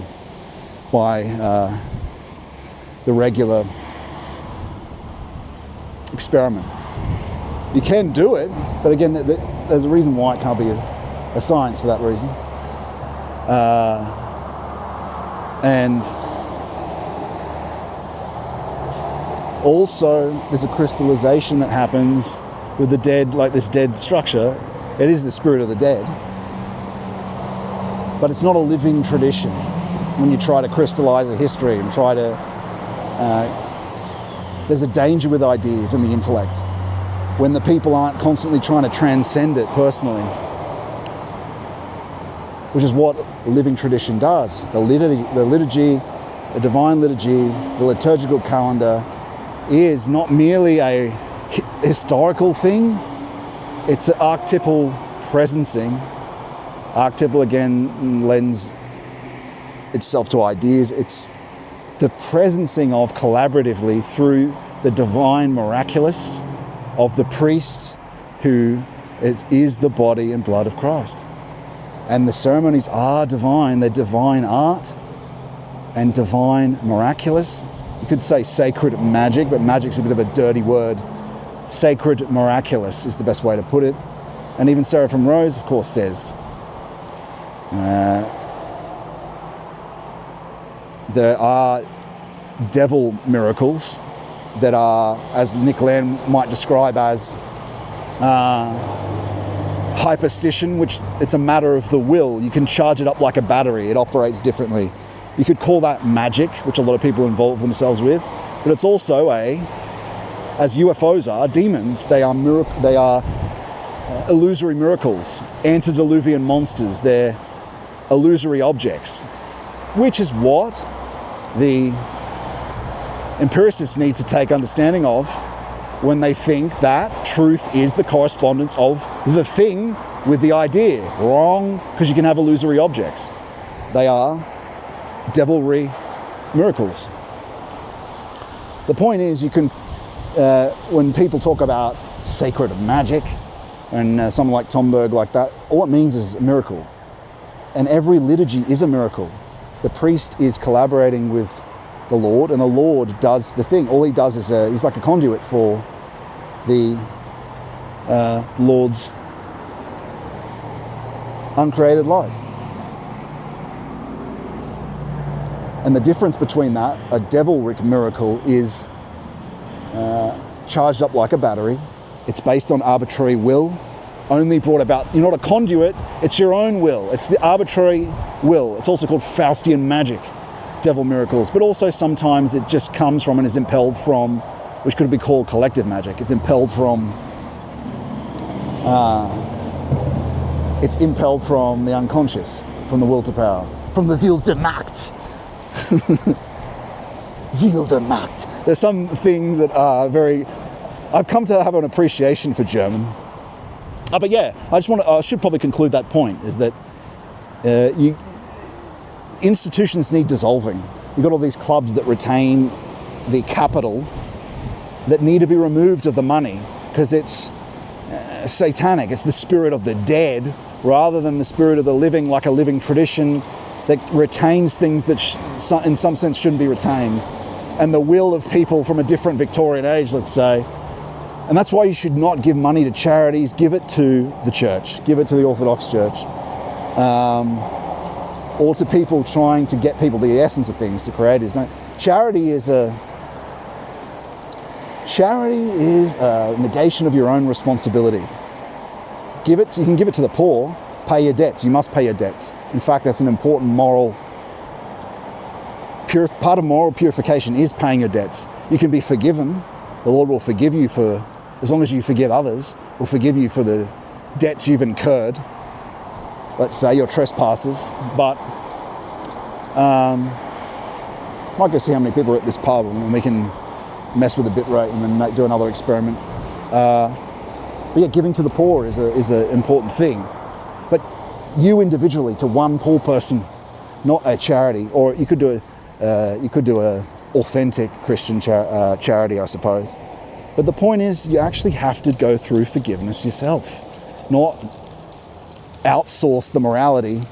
And most of these people, like you saw with Project Veritas, there was that guy that ran it, was on the board, and he operated and did business with these people. They join the charity of boards to network and make money, you know.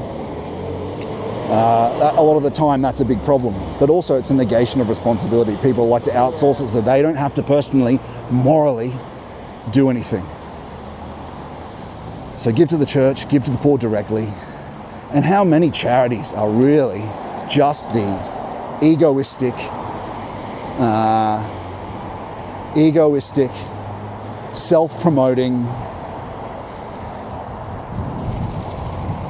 For instance, here's an example. There's a Sea-Dog VA is a streamer. He does this thing called the cyclothon. They raised $1 million for the whatever immunodeficiency. Great. How much of that goes firstly to the wages of people at these charities, but also the people that do the thing? It's about his own ego. It's about his own audience. Oh, this is very judgmental of me, but from what I can tell, it's about his own. It's about the benefits that come from the attention of raising money for a charity, raising the $1 million, of getting on TV, you know. And so you've got to be very careful. The giving has to be, forgiving and giving is a personal moral affair. Your sin's around you because which is destiny, sin's around you, and actually you carry it in the unconscious, and it's objective. It's not something that's just subjective. But we'll find somewhere to test this, by the way, but you might as well walk down the main street. You guys might as well have a look. And so we should give to the poor. Directly though. Because if you don't pay your debts, if you don't account for the destiny that's built up around you, you won't have contact with the future. You can't, morally developing, whether it's through forgiveness or donating to charity, is connected with objective conscience. It means that it allows you to go further in the development of the spirit, in the development of these faculties. If you don't do that, guess what? You can't go further. You can't go further. What you can go the route or the route of Wiltermacht. You can go the route of that, which tries to use divinations, tries to use technology, tries to use spiritual technique like the Easterners have, to not bother about conscience, to dull conscience. And what it does is specialize in what they call the lotus flowers, which are these organs you could call, the organs I'm talking about, the unconscious organs, the faculties we're talking about. It's only a specialization. And what happens with specialization? Well, it's compared to the Tower of Babel. And what is that? It's a building up of a crystallization of the structure of, it's like building as compared to the growth of a tree. Building is a rigid brick. It operates in leaps. Whereas the growth of a tree is always a happening and development towards the sun, right? And what's the sun? Sun's the potentiality of Christ. It's a slow growth and development morally. Whereas these specializations, these practices they work in one area, you know, like fakirs are said to be able to levitate or whatnot. And all that's done at the expense of the whole being. Because what is the ground of our being? It's the perfect man. It's the new Adam. It's Christ. That is the expense, is general evolution. That's what we were talking about. Now I remember. General evolution towards Christ is the true evolution, not the grinding specialization that occurs in natural selection, which happened with the dinosaurs, right? They specialized too much, the lizards. And so when the Easterners are doing these practices, when you're following the will to power, when you're building towers of Babel, you're specializing in one area. And what happens with the Tower of Babel, as the tarot card shows, it's struck down with a bolt of lightning. It's a friction between the lightning and electricity of the polemic Wiltermacht of the Tower of Babel, hits celestial lightning and implodes. And so that's what happens with the development of that. And that's the whole Eastern stream, is that eventually it crumbles. And whatever the faculties that you had are taken away. And guess what that is? That's actually a grace. That you are, that sort of delusory thing is dissolved. And so the true development is not those lotus flowers as they talk about. Although, I mean, they are faculties, they're just their name for it, but what are they really? Well, it's the 7 I am statements. I am the vine, I'm the way, I'm the truth and the life. I'm the good shepherd. These all relate to the faculties that we used to have with him and the fall, before the fall. And so you really, what that's comparable to is a general progress towards him at the final cause, the omega point, which comes from intuition for what to do from him by purifying yourself of the will to power, of the evolutionary drive and the sex drive. Again, you have a wife, you have a mystical union with your wife. That's fine, we're not talking about that. What is that though? It's not carnal lust. First, it's a desire for agapic union with your wife, and the pleasure comes after. It's not being obsessed with it first. So there's a proper way of doing things. And that kind of unifies with what we were talking about before, where you're seeking union with God and his truth, and the joy comes after. You could say the archetype of the mystical union is the archetype of proper marital relations.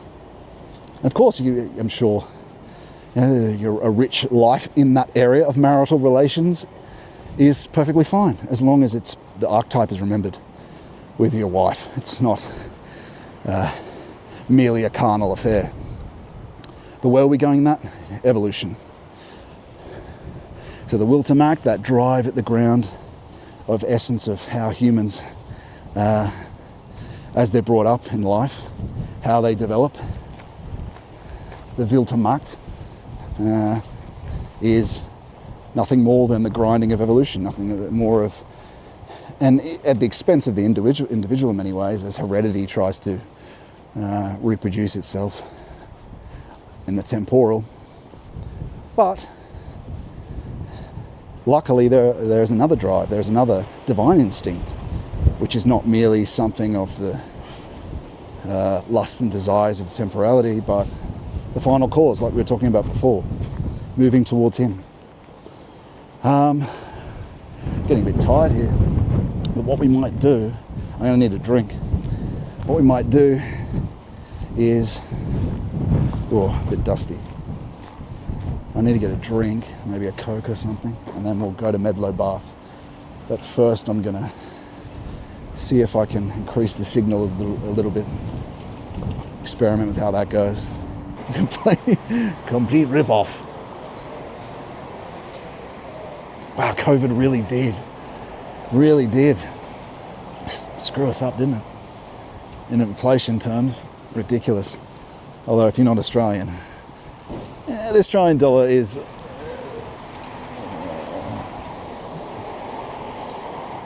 it seems like that's a lot, but it's not as much in terms of the Big Mac scale. It's probably about the same as where you're from. I think it's $2 to the pound. But still, it definitely has inflated by about 40%, 30% maybe. The cost of living, the cost of, well, maybe like 20% it's inflated by. Yeah. You can tell this is a big tourist place because the immigration department has shown up to give its vote.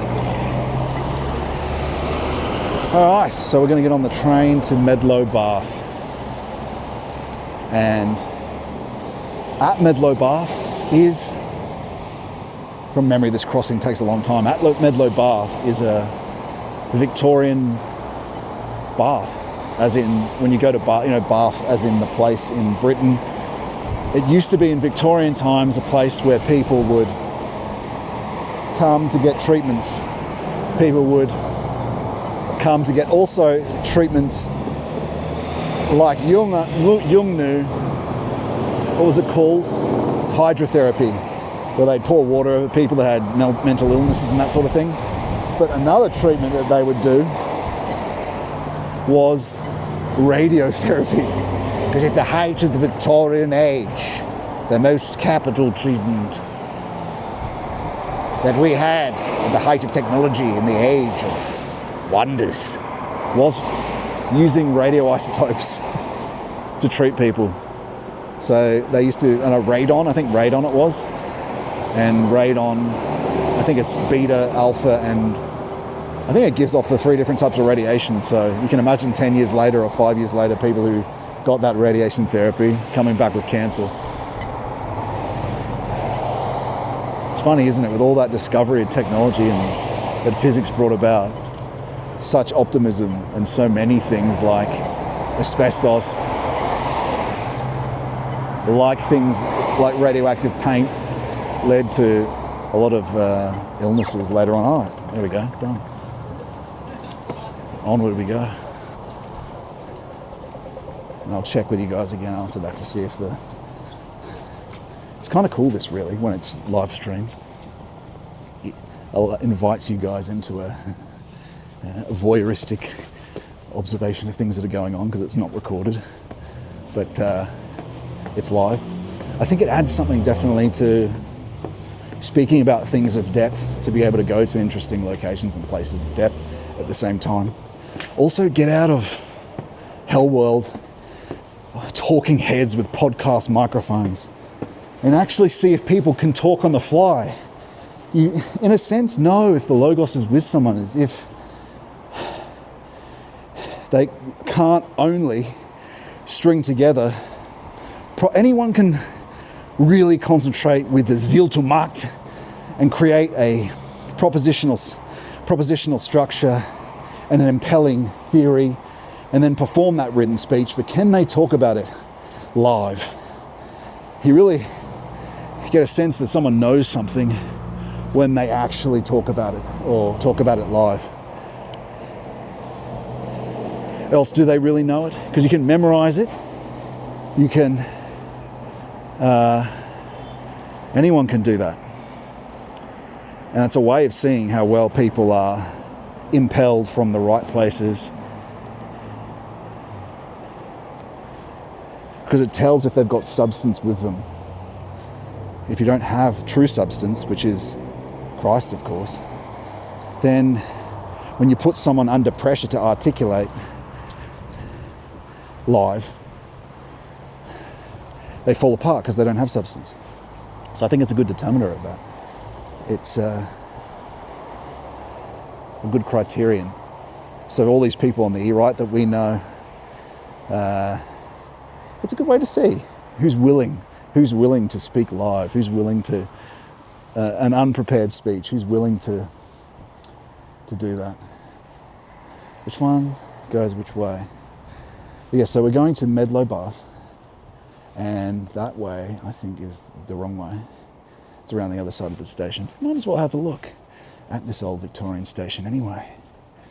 But we're going to Medlow Bath, which was, like I was saying, it's a place of retreat on the top of the Blue Mountains, and it should have good signal.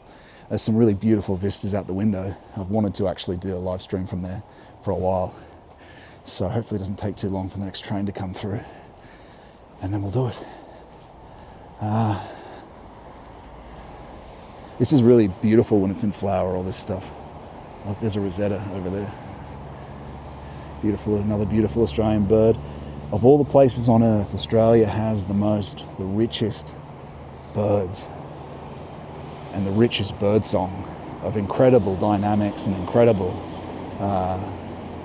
different contrast, because so many different species of birds that evolved separately for so long a time from the rest of the world. But yeah, there's papers on it, look it up. Anyway, there's Rosettas over there, but there's papers on this stuff. Look it up online, people talking about the dynamics of the birdsong here. Anyway, I'm gonna sit down for a moment. Oh wait, I better check how long this train's gonna be. It is gonna be 10 minutes. All right, sweet, man. Soon we will be amongst our kin. Soon we will be celebrating glory on the cliff edge and see the vistas as the old Victorian explorers did when they put themselves to the test, when they channeled the world, when they brought home true treasure, land and empire. Okay.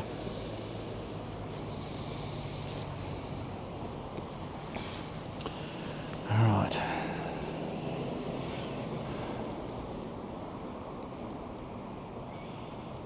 So how does this look?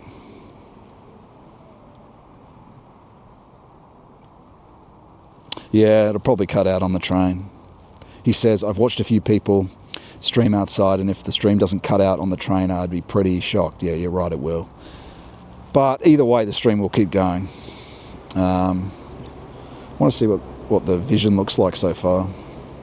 It looks pretty good. Sorry, it's a shit view of me. It's a retarded view of me. But, yeah, it looks pretty good. It looks pretty good. We may have nailed it. All right, cool. We like that.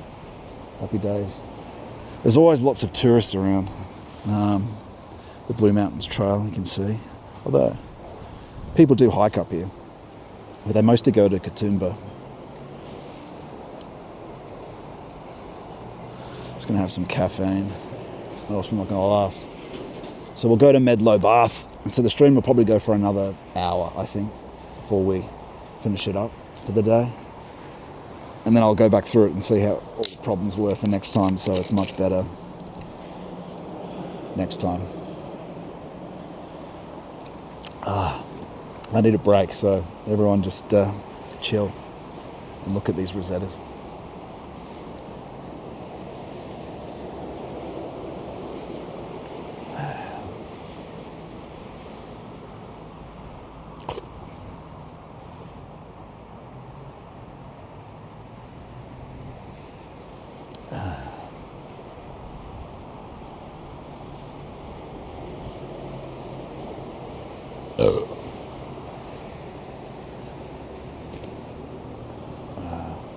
That's good.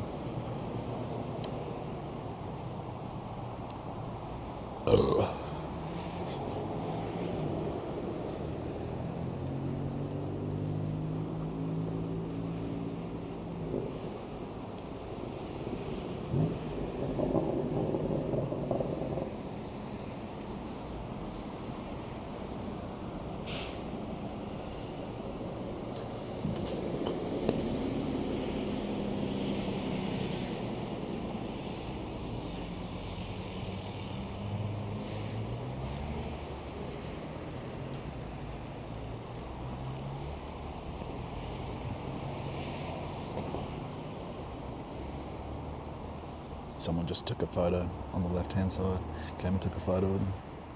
They're very beautiful, aren't they?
Just taking a break, everyone. Take it as an opportunity to pray. That's what I've been doing.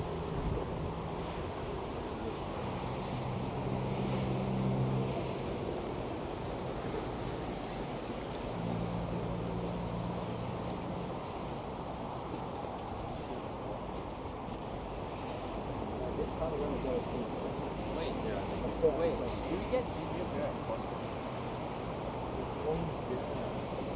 Wait. I feel like the day we buy it, like, no, the day we buy it's like not like 5.75, so it's $1 plus of it. Or like, what? I don't know.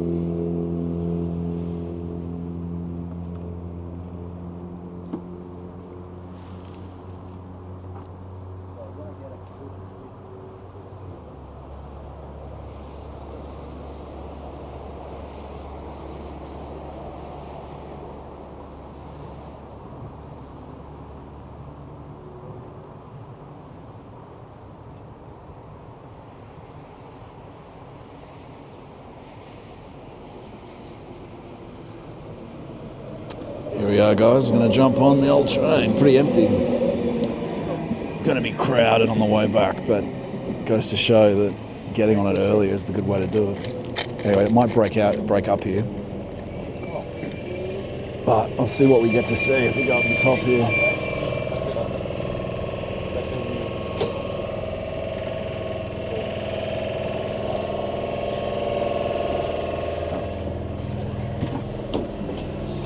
Cheers. Pardon me. Here we go.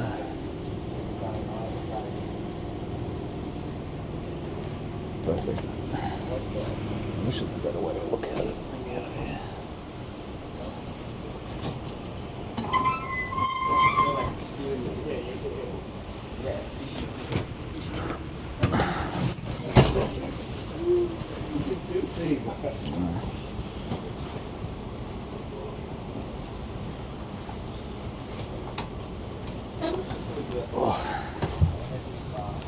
Doors closing. Please stand clear. Here we go.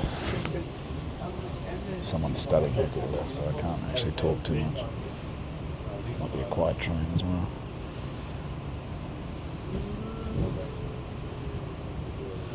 Let's see if this works.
Beautiful, huh?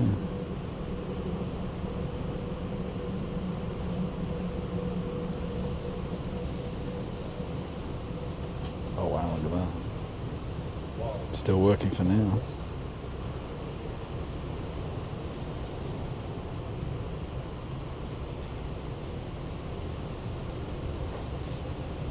God drenches his world in his light. Might start to break up soon.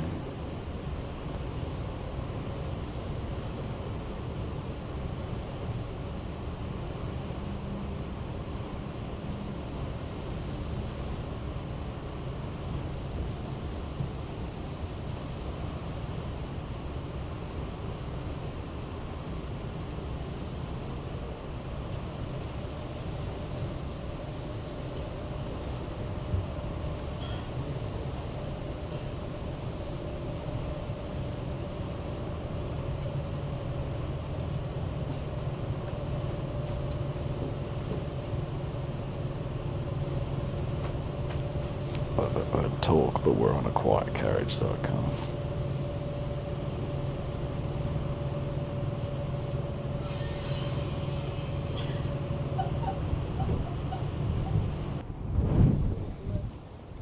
Is it still out of sync?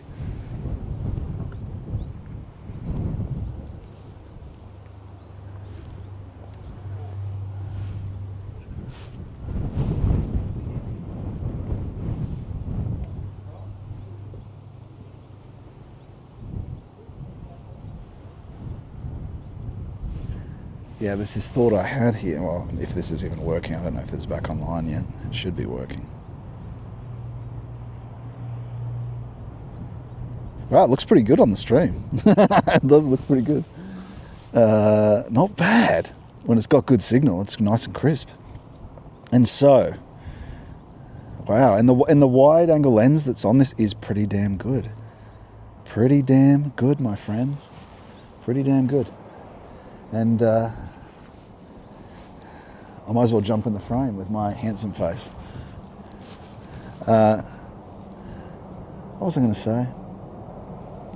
Yeah, there was something that I thought was, which you can't see so much of the cliffs here, but there's some of them over there.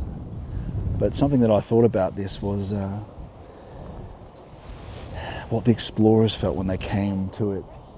They were very much modernists. Anyway, even though you go back to Victorian times, it was the same era of the presencing of modernity that Nietzsche described so well, and that Steiner describes so well.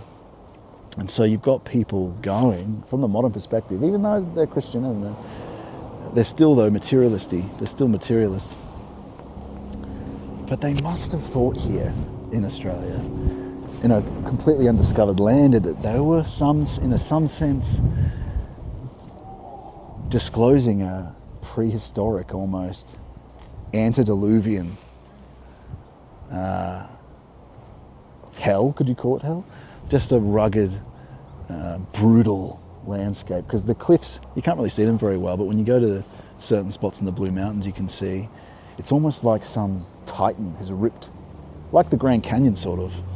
But when all the plants are not attractive, when they're all sort of faded green like they are here, or black, so many fires tear their way through the Blue Mountains and across the Australian landscape. Fire is a big part of it, right, for the rejuvenation of things. But with all the brutal animals, it was almost like a titanic landscape rather than a godly one that was civilized. But yeah, like some titan had run through it, some giant had run through it and ripped out the mountains. They must have had that sense, because I mean I do when I go. It's a shame I can't show you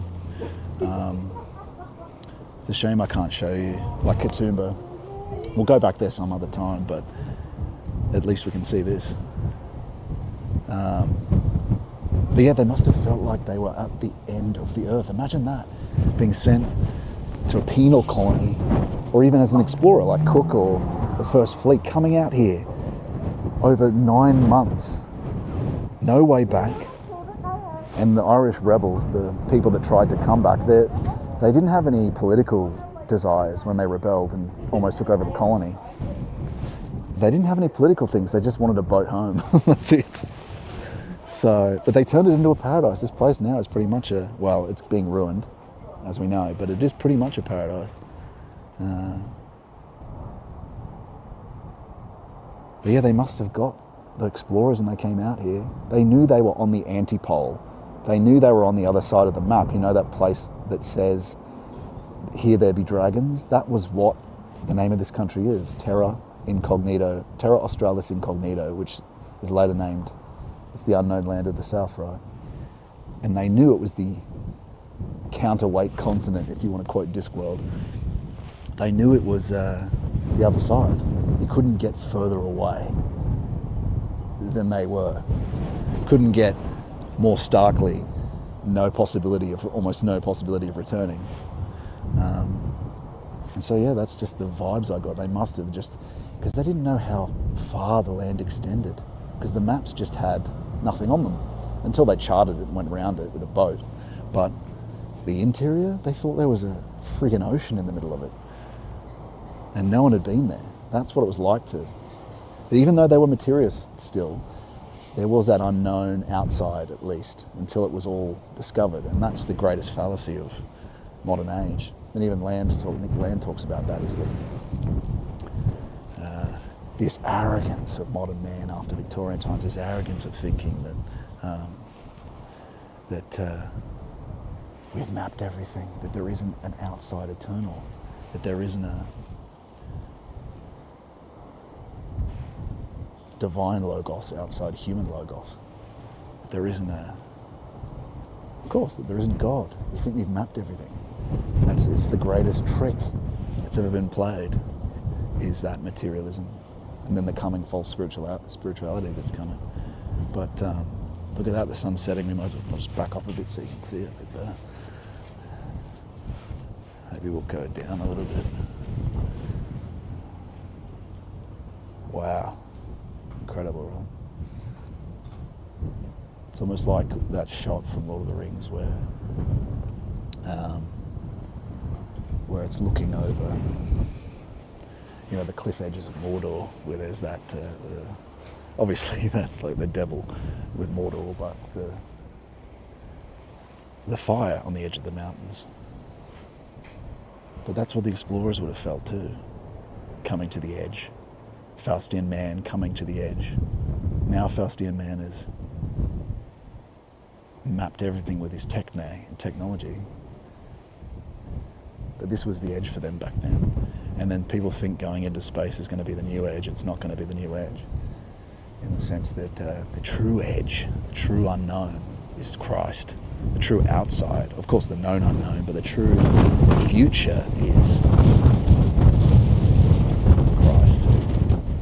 Maybe that's a sign there, a miracle of the wind.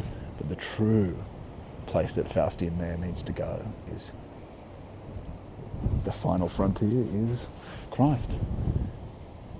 Divine. That furthest sunset that the Faustian tourist now, the furthest place we want to go, that other country where we're looking for some sort of novelty. The true place is just over, I'm trying to hide the mic from wind here, is just over the horizon that we're looking at now is Christ. That's where you're really longing. That's what you're really longing for. I'll go walk down as well. That's what people are really longing for when they seek that novelty.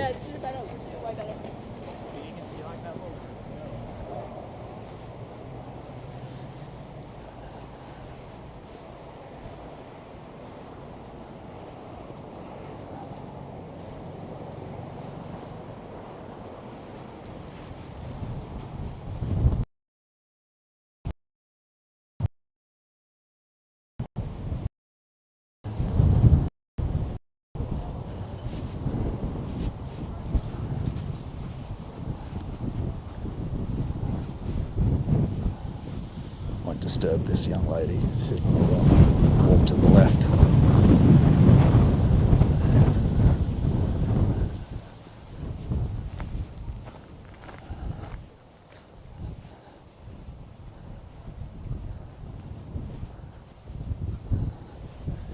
Yeah, it's a bit.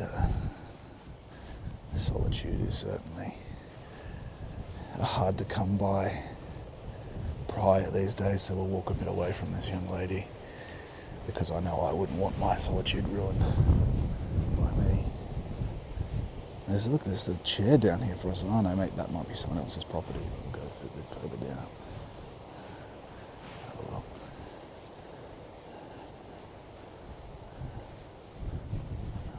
Wow. Look at that, eh? I might go back up to where we were, actually. Go back up to where we were. It's better up there.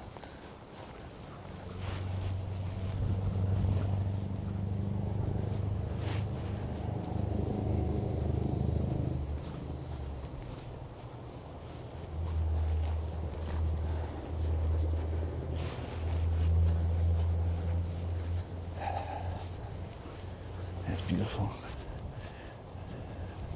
On another note, how good is this camera in low light? It's perfect.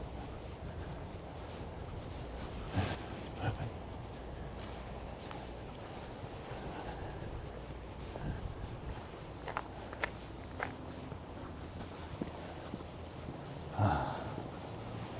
What was I saying? Yeah, I just didn't want to disturb that solitude because I'm constantly talking about that. I'm constantly talking about the need for it and silence. And to go down there with a camera and just start just talking, ruin exactly what we need in this day and age.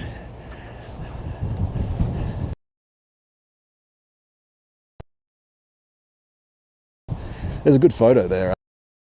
Out on the, but, yeah.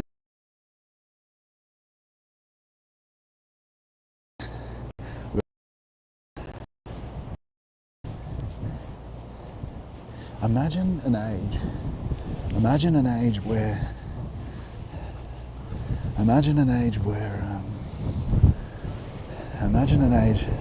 oh Jesus, it's so windy up here still. Imagine an age where you didn't have lights, you didn't have electric lights. And so that last sun, if you're trying to get out, if you're trying to get home in time, that last sun, you're done. You're just, unless there's a moon out that you can see a little bit, you're in big trouble. Without light, you're in big trouble.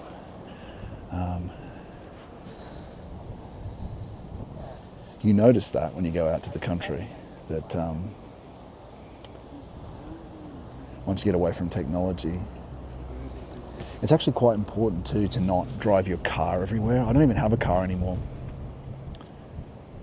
Because to get a true, real sense of distance and value, it's important to walk by foot. And so you should walk by foot daily and even reduce the amount you actually use your car. Use trains instead. I think trains give you a better sense of distance, the truth of distance, because there's a certain effort.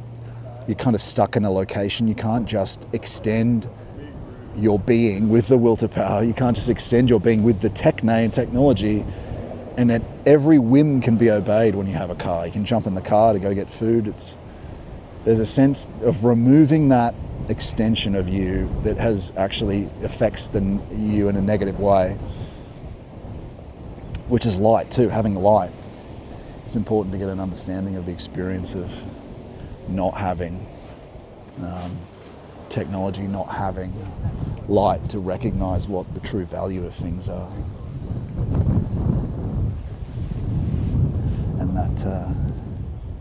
and to dwell somewhere. Because if you have a car, a whim will come to you. A whim will come to you to not dwell here, to get a sense of what place looks like, to get a sense of what the essence of a place is, not just the surface look of it, but the essence of it. You might not even be able to hear me now. I'm not sure how well you can hear me. I'll just check. The wind might be overpowering it. Let's refresh this.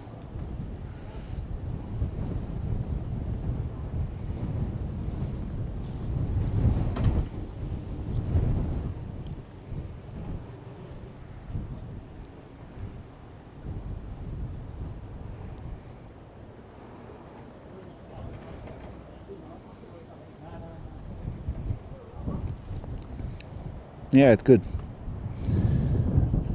We'll just wait for the sun to set, and I think we'll call this stream adieu.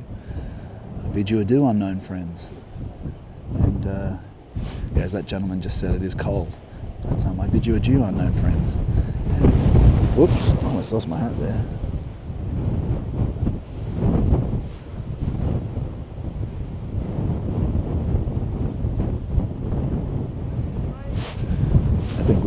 I think we ruined it for that young lady. Ruined her solitude, damn. Whoops. Especially since that's the whole point of what we talk about. Oh well, what do you do? What do you do?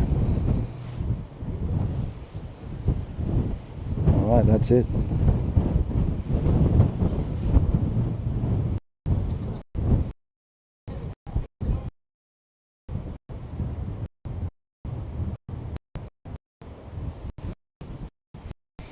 Mic's working good. Thanks for that.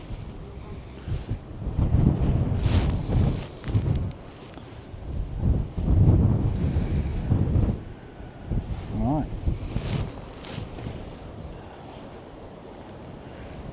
Well,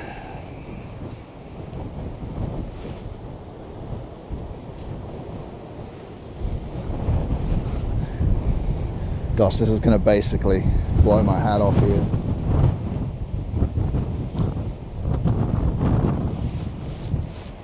That concludes, really, what we were going to say. Well, not really what we were going to say, but it concludes our day of testing. It's been a good day, and we've worked it out. It seems to be working all right now, and hopefully we can continue that to next time we do it. Basically, kind of try to do them once a week. Not always places that are in the country, but it is freezing out here. But yeah.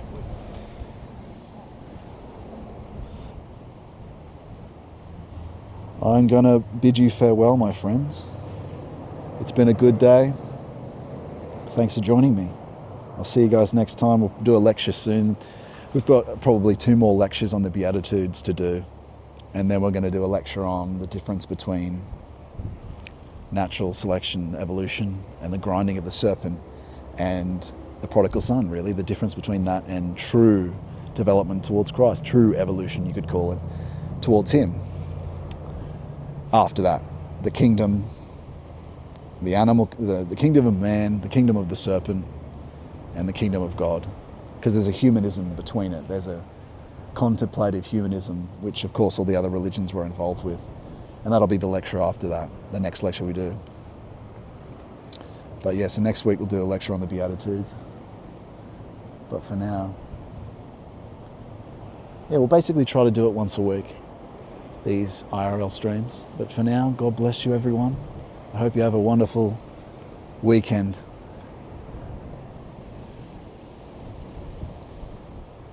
As the sun sets and as we contemplate the setting sun of Christ as he makes his sacrifice. He is always with us. He keeps his promises. He'll be with us to the end of time. God bless you, everyone. Thanks for watching the stream. I'm reading the chat now. I'll read them out so other people can read them, but I can hear you fine, Mike. Good stream, Scott. Glad I could help. Thanks for helping. I really appreciate that. I do, and Godspeed. Thank you, everyone. And so I've read every message that's come up today. It's good to actually do it properly live and have the interactions live. But yeah, I'm going to write it down so everyone knows. Bless you all unknown and known friends.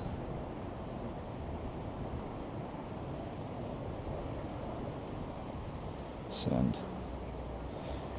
God bless you all. I'm going to disconnect this, go to the bathroom, get a warm drink, and take the long train home. Listen to some Steiner, do a bit of prayer, and hopefully get a good seat on the train. God bless you, everyone. See you next time.